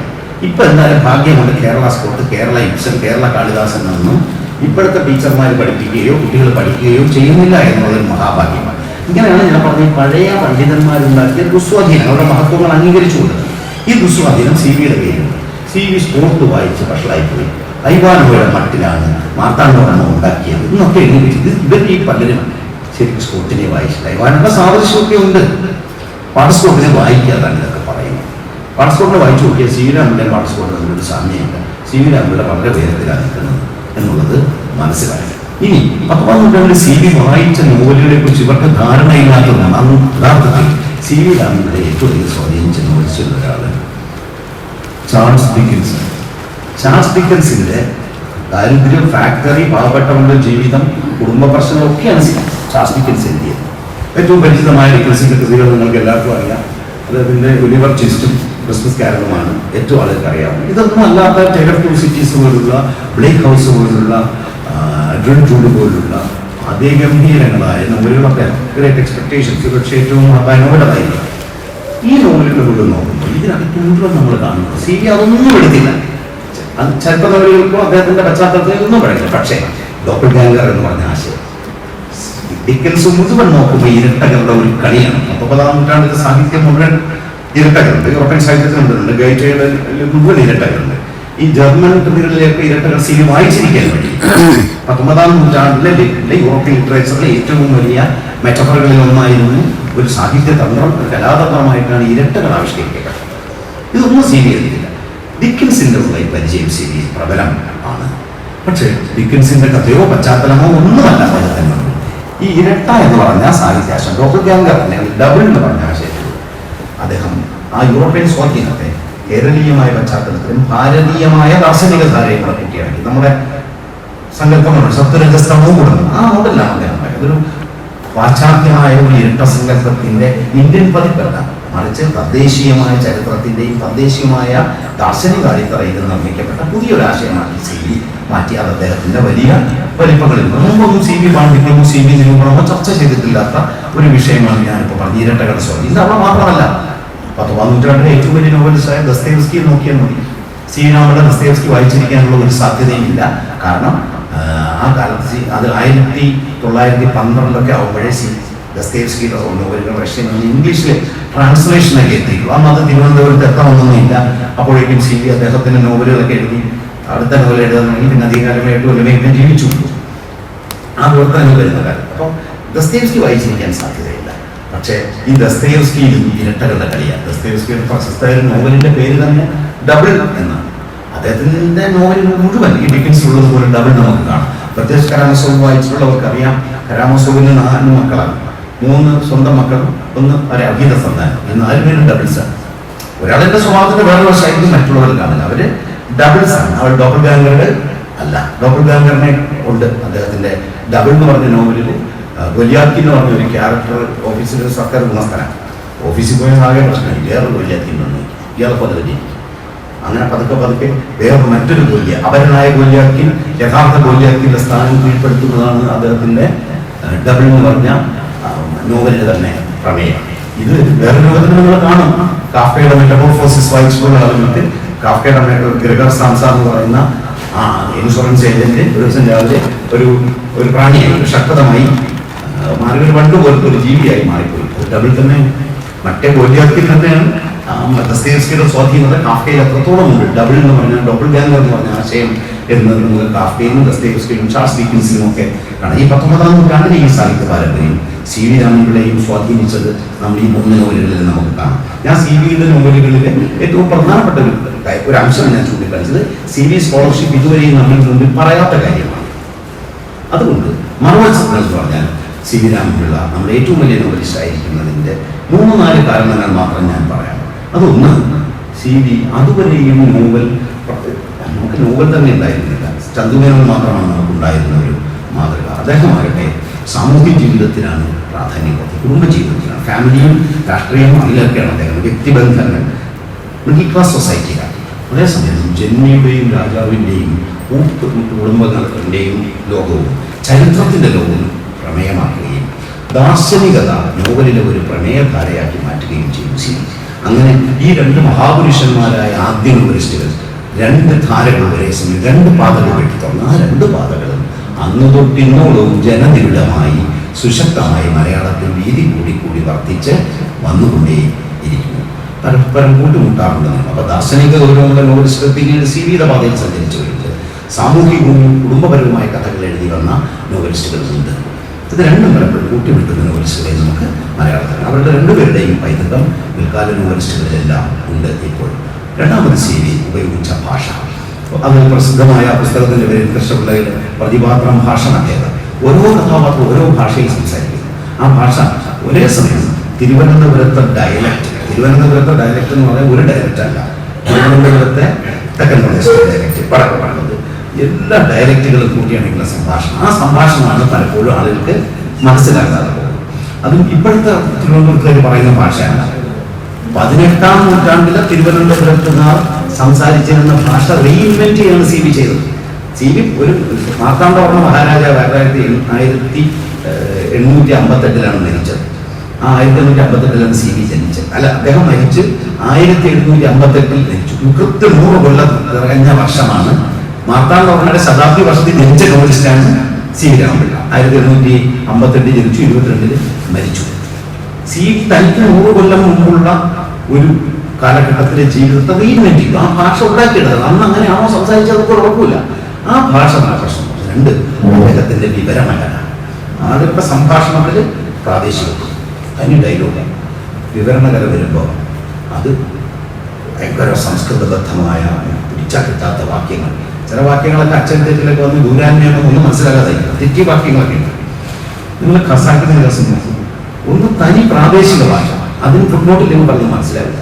വിവരണകളിലെത്തുമ്പോഴും വേറൊരു ചിന്തയിലിട്ട് ഒരുക്കിയെടുത്ത വേറൊരു ഭാഷയാണ് ജയനിയുടെ. ആ സീമിത പാരമ്പര്യം അതേപടി ജയനിൽ കിടക്കുന്നു. രാജകഥയൊന്നുമല്ല പറയുന്നത്. അപ്പോൾ ഈ ദാർശനികത, ഭാഷയുടെ ഉപയോഗത്തിലുള്ള വലിപ്പം, പിന്നെ ചെറിയ ഭാവനയൊക്കെ വച്ചുകൊണ്ടുള്ള നോവലെഴുത്തിനെ ഒരു വലിയ സംഭവമായി ആഘോഷിക്കപ്പെടുന്ന കാലത്ത് ഇത് ചെറിയ ഭാവനയുടെ ലോകമില്ല. അതുകൊണ്ട് സി.വി.യെ കുറിച്ചുള്ള പ്രശസ്ത കഥ കേട്ടിട്ടുണ്ടല്ലോ. ആരും സി.വി.യോട് പറഞ്ഞു അത്രേ, ടാഗോർ എന്തോ ഒരു തീ പിടിക്കുന്നതിനെ കുറിച്ച് എന്താ എഴുതി. സി.വി. ചിരിച്ചിട്ട് പറഞ്ഞു, തീ പിടിച്ചൊരു കടലിനെ മുഴുവൻ എനിക്ക് സങ്കല്പിക്കാൻ പറ്റും. അതാണ് സി.വി.യുടെ. തീ പിടിച്ചൊരു കടൽ മുഴുവൻ, തീ കൊണ്ടുള്ള ഒരു കടലിനെ, അനന്തമായ ഒരു തീക്കടലിനെ എനിക്ക് ഭാവന ചെയ്യാൻ കഴിയുമെന്ന് പറയുന്ന അസാധാരണമായ ദുരന്ത ഭാവനയാണ്. ട്രാജിക് സെൻസിബിലിറ്റി എന്ന് പറയുന്നത് വളരെ പ്രധാനമാണ്. അത്രയും വലിയ ഒരു എപ്പിക് പാരമ്പര്യം, ഇതിഹാസ പാരമ്പര്യത്തിലാണ് സി.വി. രാമൻപിള്ള നിൽക്കുന്നത്. ഇതിഹാസവും നോവലും തമ്മിലുള്ള ബന്ധവും ബന്ധമില്ലായ്മയും ഒക്കെ വലിയ വിഷയങ്ങളാണ്. അപ്പോൾ ഐതിഹാസികതയാണ് സി.വി.യുടെ ഏറ്റവും വലിയ പ്രത്യേകത. അതുകൊണ്ട് തന്നെ പെട്ടെന്ന് സാമാന്യ വായനയിൽ നമുക്കൊരു ദിവസം രാവിലെ നമുക്ക് ചെറിയ കുന്നുകൾ കയറുന്നത് പോലെ എവറസ്റ്റും അനമുടിയൊന്നും കയറുക സാധ്യമല്ല. അതുപോലെ തന്നെയാണ് സി.വി.യുടെ നോവലുകൾ. അവ അവയുടെ വലിപ്പം നമ്മൾ ഭയപ്പെടുത്തും. അപ്പം നാളികേര ഭാഗമാണ്. നാളികേരം ഭേദിച്ചെടുക്കുക എളുപ്പമല്ല. വെറും കൈകൾക്ക് കൊണ്ടിളക്കണം, പിന്നെ ചിരട്ട ഭേദിക്കണം. പക്ഷേ അത് ഭേദിച്ചെത്തുമ്പോഴും ലോകത്തെ ഏറ്റവും വലിയ മാധുര്യം നിങ്ങൾക്ക് വാഗ്ദാനം ചെയ്യാൻ പറ്റും. അതാണ് സി.വി.യുടെ നോവലുകൾ. ഈ കടുത്തുമാറാൻ പോലുള്ള ഈ ഭാഷയും ഈ ഇതിൻ്റെ അതിദുർഗമങ്ങളായ ലോകവും എല്ലാം കടന്നെത്തുമ്പോൾ ആദിഗാംഭീര്യത്തിൻ്റെയും സാരസ്വതമായ സവിശേഷതകൾ മുഴുവൻ നൃത്തം ചെയ്യുന്ന അപാരമായ ദാർശനികതയും അപാരമായ ലോകവീക്ഷണവും രാഷ്ട്രീയവുമുള്ള ഒരു ലോകം വായനക്കാരനെ കാത്തില്ല. ഇത് മുഴുവൻ ഉണ്ടായതിൻ്റെ പശ്ചാത്തലം രാജഭരണം, വിദേശികളുടെ ആക്രമണം. അതാണ് ഈ നോവലുകളിലെ സാരാംശം. വിദേശികളുടെ ആക്രമണത്തിനെതിരെ സ്വന്തം ദേശത്തെ സംരക്ഷിക്കുന്നതിന് വേണ്ടിയുള്ള രക്തസാക്ഷികളാകുന്ന മനുഷ്യർ എല്ലാ ശത്രുക്കളെയും നേരിടുക. ഇത് മുഴുവൻ അദ്ദേഹം എഴുതിയത് ഒരു വിദേശ ശക്തിയായ ബ്രിട്ടീഷുകാർ കേരളം, ഇന്ത്യ ഭരിക്കുകയും അതിനെതിരെയുള്ള സമരങ്ങൾ പതുക്കെ ആരംഭിക്കുകയും ചെയ്യുന്ന കാലത്താണ്. ആ നോവലുകളുടെ കാലത്ത് ബ്രിട്ടീഷുകാർക്കെതിരെയുള്ള ഒരു സമരവും അദ്ദേഹത്തില്ല. കാരണം അദ്ദേഹം 250 കൊല്ലമുള്ള ചരിത്രമാണ് പറയുന്നത്. പക്ഷേ ദേശീയത എന്ന് പറഞ്ഞ ആശയം, ഇന്ത്യൻ ദേശീയതയെക്കുറിച്ചുള്ള പുതിയ ബോധം ഉയർത്തുകയാണ് ദേശീയ പ്രസ്ഥാനം ചെയ്തത്. ആ ദേശീയ പ്രസ്ഥാനത്തിൻ്റെ 19-ാം നൂറ്റാണ്ടിൽ ആരംഭിച്ച ദേശീയതയെക്കുറിച്ചുള്ള പശ്ചാത്തലങ്ങളും ബ്രിട്ടീഷ് കൊളോണിയലിസത്തിൻ്റെ പശ്ചാത്തലവും ആണ് ഈ നോവലുകളെ സി.വി. നോവലിലേക്ക് പ്രേരിപ്പിക്കുന്നതിൽ അടിത്തറയായി പ്രവർത്തിക്കുന്നത്. വിദേശികളായ ദിവാൻമാർക്കെതിരെയായിരുന്നു അദ്ദേഹത്തിൻ്റെ പത്രപ്രവർത്തന രംഗത്തെ പോരാട്ടമുണ്ട്. വിദേശികൾ എന്ന് പറഞ്ഞാൽ തമിഴ്നാട്ടുകാരായ ദിവാൻമാരും തിരുവിതാംകൂറിൽ കൊണ്ടുവന്നത്. മിക്കവാറും മറാഠി ദിവാൻമാരാണ് തിരുവിതാംകൂർ ഭരിച്ചത്. തിരുവനന്തപുരത്ത് സദ്യകളിൽ ബോളി എന്നൊരു പലഹാരം വിളമ്പാറുണ്ട്. ബോളി എന്ന് പറഞ്ഞാൽ മഞ്ഞ നിറത്തിലുള്ള ദോശ പോലുള്ള ഒരു പലഹാരം, അതിൻ്റെ കൂടെ പാൽപ്പായസം ഒഴിക്കും. ഇത് എല്ലാവർക്കും ഓംലെറ്റാണോ എന്നൊക്കെ സംശയിച്ചു കളിയാകും. പക്ഷേ കാസർഗോഡുകാരുടെ അത്ഭുതമൊന്നുമില്ല. കാരണം അവരതിന് ഹോളിഗേ എന്നാണ് പറയുന്നത്. കാരണം ബോളി എന്ന് പറയുന്നത് തിരുവനന്തപുരത്തെ ഭക്ഷണത്തിൽ വരാൻ കാര്യം 19-ാം നൂറ്റാണ്ടിൽ മുതൽ 20-ാം നൂറ്റാണ്ട് വരെ ഏതാണ്ട് 9 ദിവാൻമാർ മറാഠികളാണ് ഭരിച്ചത്. ഈ മറാഠികൾ മഹാരാഷ്ട്രയിൽ നിന്ന് തഞ്ചാവൂരിൽ കുടിയേറിയ മറാഠി ദേശിക ബ്രാഹ്മണരാണ്. അവർ വരുമ്പോൾ ഓരോ ദിവാനും അവരുടെ ഒരു വലിയ പിണിയാസംഘത്തെയും ബന്ധുക്കളെയും കൊണ്ടുവന്ന് തിരുവിതാംകൂർ സ്റ്റേറ്റ് സർവീസിൽ കയറ്റി. അങ്ങനെ ഒരു മറാഠി ജനസമൂഹം ഉണ്ടായി. ഇവരുടെ ഭക്ഷണത്തിന്റെ ഭാഗമായ ഹോളികയാണ് തിരുവനന്തപുരത്ത് പിന്നെ അതെന്തുമായി മാറുന്നത്. ഹോളിയായി തിരുവനന്തപുരത്തിൻ്റെ ഒരു സാധാരണ ഭക്ഷണമായി മാറുന്നു. അങ്ങനെ വലിയ ചരിത്രം ആ ഭക്ഷണത്തിൽ. ഈ വിദേശീയ മേധാവിത്വം ഇത് ബ്രിട്ടീഷുകാരാണ് ICS എന്ന് പറഞ്ഞാൽ ബ്രിട്ടീഷ് സിവിൽ സർവീസിലേക്ക് വേണ്ടി ഉണ്ടാക്കിയിട്ട് ആ സിവിൽ സർവീസിലുള്ള ഉദ്യോഗസ്ഥരെ നാട്ടുരാജ്യങ്ങളിലെ ദിവാൻമാരായി നിയമിക്കുന്നു. അവരുടെ മോഡേണിറ്റി കൊണ്ടുവരുന്നു. ആ ദിവാൻമാരുടെ വരവിനെയാണ് സി.വി. ഏറ്റവും അധികം എതിർക്കുന്നത്. വിദേശീയ മേധാവിത്വം എന്ന പേരിൽ അദ്ദേഹം അന്ന് മലയാളി പത്രത്തിൽ എഴുതിയ എഡിറ്റോറിയലുകൾ മുഴുവൻ പുസ്തകമായി പ്രസിദ്ധീകരിച്ചു. അദ്ദേഹത്തിന് ജീവിതത്തിൽ ഒരിക്കലും പ്രമോഷൻ കിട്ടാതെ പോയത് അതുകൊണ്ടാണ്. അദ്ദേഹം തിരുവനന്തപുരത്തെ ഗവൺമെന്റ് ബസ്സിലെ സൂപ്രണ്ട് എന്ന് പറഞ്ഞ ജോലിയിലായിരുന്നു. അത് ശിവായിക്ക് മാത്രം തൊട്ടിൽ മുകളിലുള്ള ഒരു പദവി. ഇന്ന് സൂപ്രണ്ട് എന്ന് പറഞ്ഞ ഗസറ്റ് ഓഫീസറാണ്. അന്ന് ശിവായിക്ക് മുകളിലുള്ള ഒരു പദവിയാണ്. അന്ന് 19-ാം നൂറ്റാണ്ടിന്റെ അവസാനം BA പാസ്സായ ആളാണ്. BA ഓണേഴ്സ് ജയിച്ച ആളിന് കിട്ടി ജോലി ചെയ്താണ്. അദ്ദേഹത്തിന് ഒരിക്കൽ രാജാവിനെ കുറിച്ച് നോവലുകൾ എഴുതി, പക്ഷെ ഒരിക്കലും ഒരു പ്രൊമോഷൻ കിട്ടിയില്ല. അത് വിദേശീയ മേധാവിത്വം എന്ന പേരിൽ മലയാളിയിൽ കള്ളപ്പേരിൽ എഴുതിയ എഡിറ്റോറിയലുകളായിരുന്നു CVയുടെ ജീവിതത്തിൽ. ഒരു ധനപരമായ ഒരു പ്രോസ്പെരിറ്റിയും CVക്ക് ഉണ്ടായിരുന്നില്ല. CVയുടെ ആ പണം കണ്ടാൽ അറിയാം, ആ മീശയൊക്കെയുള്ള ജീവിതം മാത്രമേ ഉള്ളൂ. CV ഒരുപാട് സാമ്പത്തിക പ്രശ്നങ്ങൾ അനുഭവിച്ച ആൾ കൂടിയാണ്. പക്ഷേ ഞാൻ പറഞ്ഞ അന്നത്തെ പാശ്ചാത്യ ബ്രിട്ടീഷ് കൊളോണിയലിസത്തിന്റെ സാഹചര്യമാണ് CVയെ കൊണ്ട് ഈ നോവലുകൾ എഴുതിച്ചത്. അങ്ങനെ CV രാജഭക്തങ്ങളെ മറിച്ച് ഇന്ത്യയിലെ ബ്രിട്ടീഷ് കൊളോണിയൽ ആധിപത്യത്തിനെതിരെയുള്ള പോരാട്ടത്തിന്റെ മറ്റൊരു തരം രൂപമാണ് CVയുടെ നോവലുകളിലുള്ളത്. തുടർന്നുള്ള നമ്മുടെ പഠനങ്ങൾ സർവകലാശാലകളൊക്കെ ഏറ്റെടുത്ത് നടത്തേണ്ടത് ഈ കൊളോണിയൽ പശ്ചാത്തലത്തിൽ എങ്ങനെയാണ് ഈ നോവലുകൾ മലയാള സാഹിത്യത്തിൽ വലിയൊരു പങ്ക് വഹിക്കുകയും നമ്മുടെ ദേശീയത നിർമ്മാണത്തിന് പങ്കുവഹിക്കുകയും ചെയ്യുന്നത് തുടങ്ങിയ പഠന വിഷയങ്ങൾ ഇനിയും CVയെ കുറിച്ച് നേരത്തെ ഞാൻ ചൂണ്ടിക്കാണിച്ച ഇരട്ടകളുടെ സാന്നിധ്യത്തെക്കുറിച്ച് പോലുള്ള അനേകം വിഷയങ്ങൾ അവശേഷിപ്പിച്ചുകൊണ്ട് CV സാഹിത്യം നമ്മുടെ മുമ്പിൽ അത്ഭുതാവതരം ഉയർത്തിക്കൊണ്ട് നൽകുന്നത് എല്ലാ തലമുറയ്ക്കും വീണ്ടും വീണ്ടും വായിക്കാനും പഠിക്കാനുമുള്ളത് ശ്രദ്ധിക്കുന്ന നോവലുകളെയാണ് നമ്മൾ ക്ലാസിക്കുകൾ എന്ന് വിളിക്കാറുള്ളത്. അതുകൊണ്ട് ഈ ക്ലാസിക് പ്രഭാഷണ പരമ്പരയിൽ CV രാമനെ കുറിച്ച് സംസാരിച്ചതിന് അങ്ങേയറ്റം ഞാൻ സന്തുഷ്ടനാണ്. ആ സന്തോഷം കടപ്പാട് നന്ദിയില്ല. വാസുവിനോടും ഡോക്ടർ ശ്രീകുമാറിനോടും രേഖപ്പെടുത്തുന്നു. സമചിത്തതയോടെ കേട്ടുകൊണ്ടിരുന്ന നിങ്ങൾക്ക് എല്ലാവർക്കും നന്ദി. ഇന്നൊരു ഇന്ററാക്റ്റീവ് സെഷനിൽ നിങ്ങൾക്ക് എന്തെങ്കിലും സംസാരിക്കാനുണ്ടെങ്കിൽ സംസാരിക്കട്ടെ, എന്നോട് സംവദിക്കാനുണ്ടെങ്കിൽ.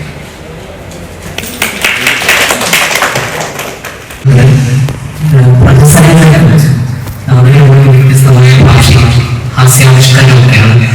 അതിനെക്കുറിച്ച് ഒന്ന് പറഞ്ഞാൽ നന്നായിരുന്നു എന്നാണ് പണ്ടത്തെ വാചകം തുടങ്ങിയ പ്രസംഗമായിരുന്നു. അത് രണ്ടാമത് ഈ കഥാപാത്രങ്ങളുടെ വൈദ്യുതിയും പ്രതിപാദനവും ഭാഷണത്തിനും അത് അതിൽ ഈ സ്ത്രീ കഥാപാത്ര ചിത്രീകരണത്തെ കുറിച്ച് സുഭദ്രയും അതുപോലെ പാൽക്കുട്ടിയെ പോലുള്ള കഥാപാത്രങ്ങളുണ്ട്. അതേക്കുറിച്ച് ഉണ്ടാകുന്നതായിരുന്നു.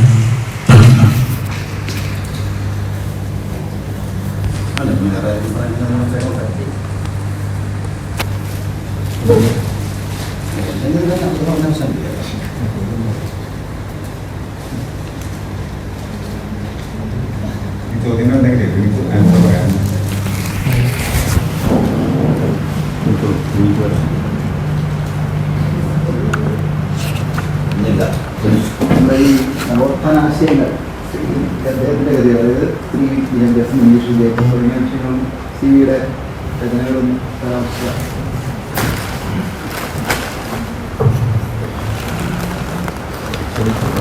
CVയുടെ സ്ത്രീ കഥാപാത്രങ്ങളെ കുറിച്ചുള്ള